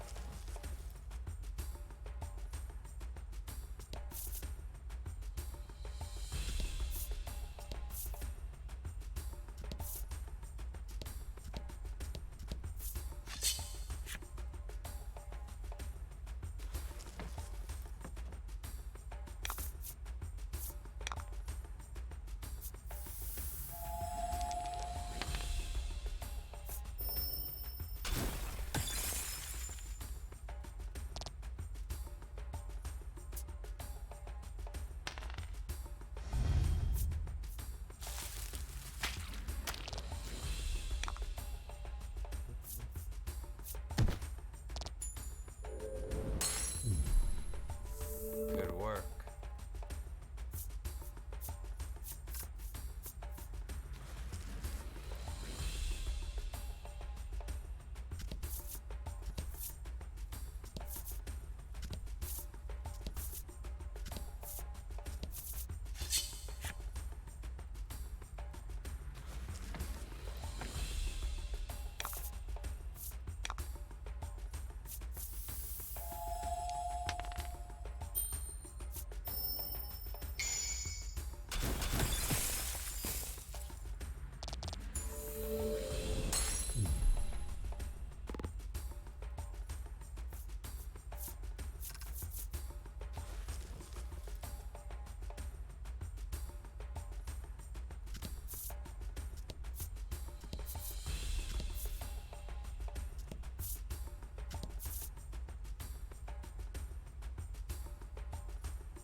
Take your time. There's no need to rush yet. Oh my god.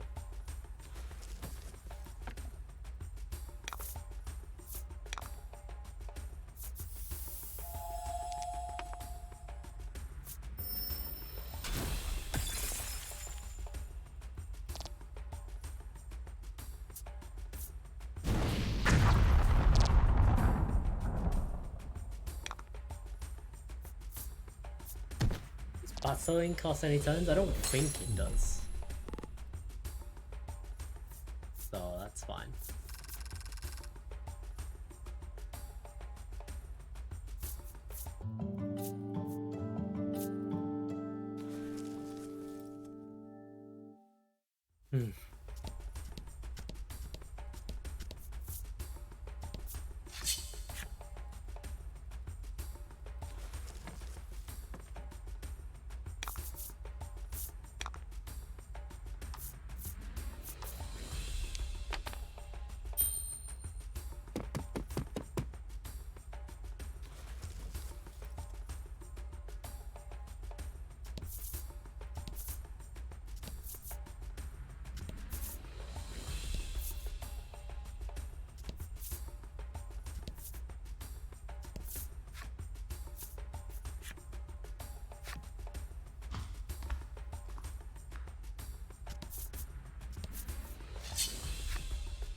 Come on. Let me out.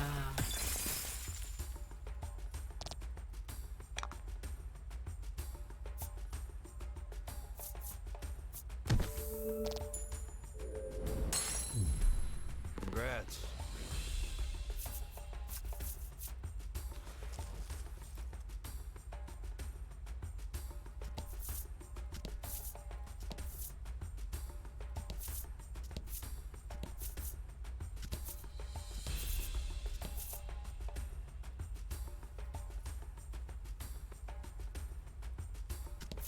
You might want to pick up the pace about now.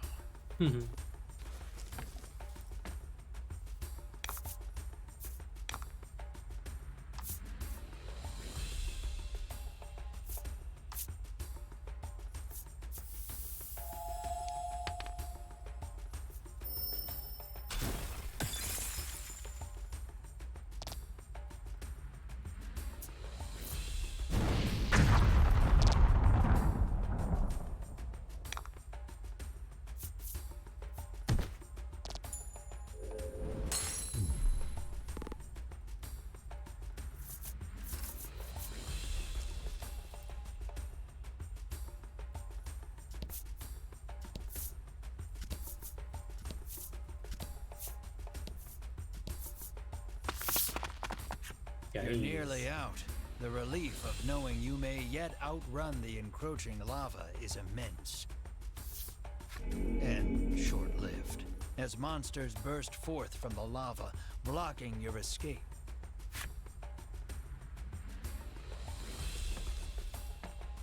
Of course it is. Oh my god, why are they stronger?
Nice work.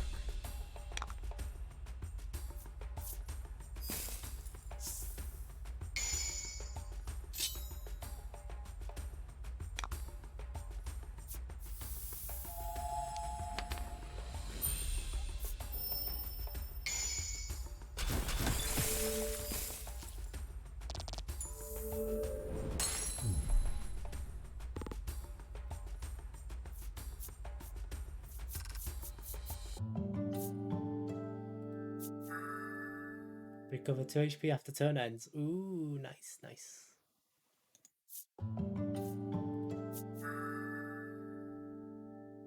Deal attack plus 30 damage to all enemies. Learn 0 elements. Ooh. Cool, cool.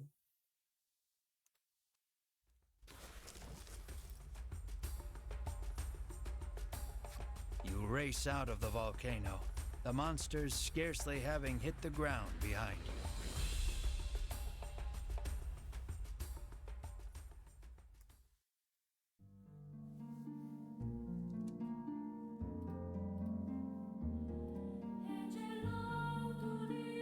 Drowning in the very medicine meant to save it.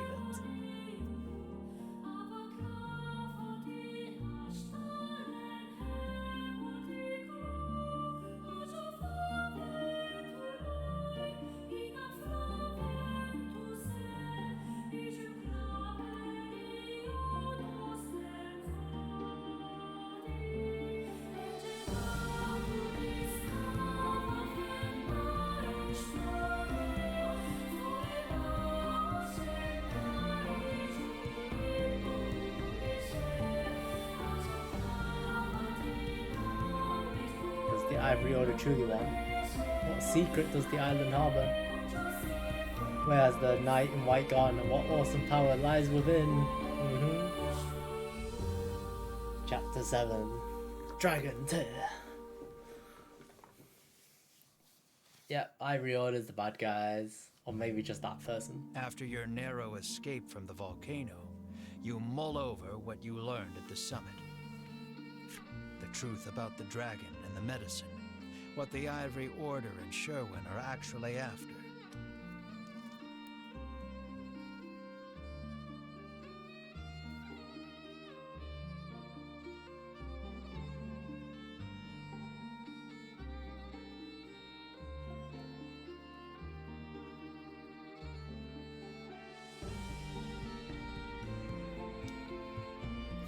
And Vince's dying warning about Dragon Tear destroying the world.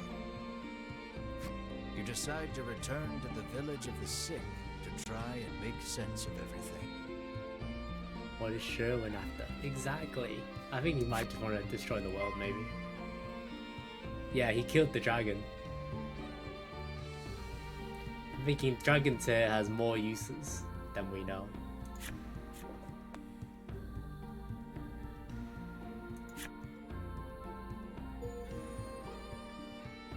Dragon probably not dead? I don't know. Oh, Vincent's story.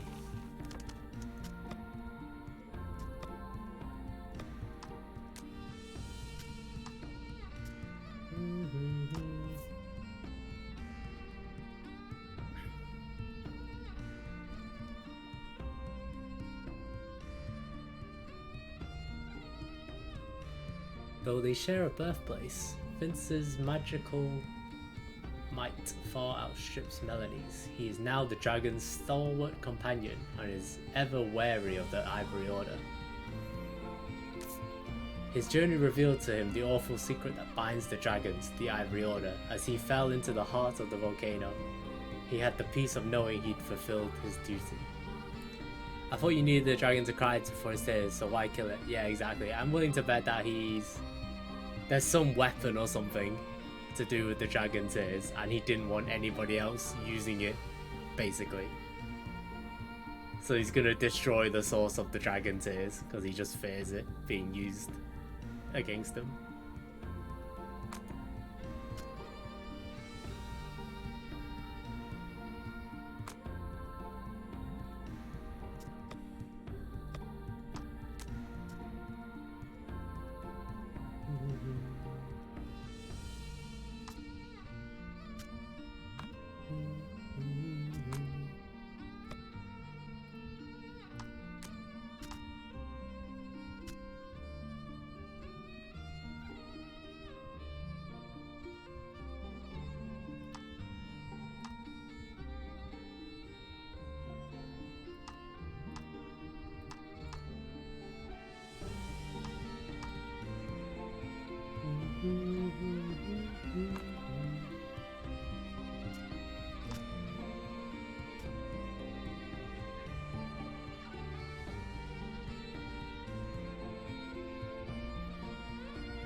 Okay, time to take a break.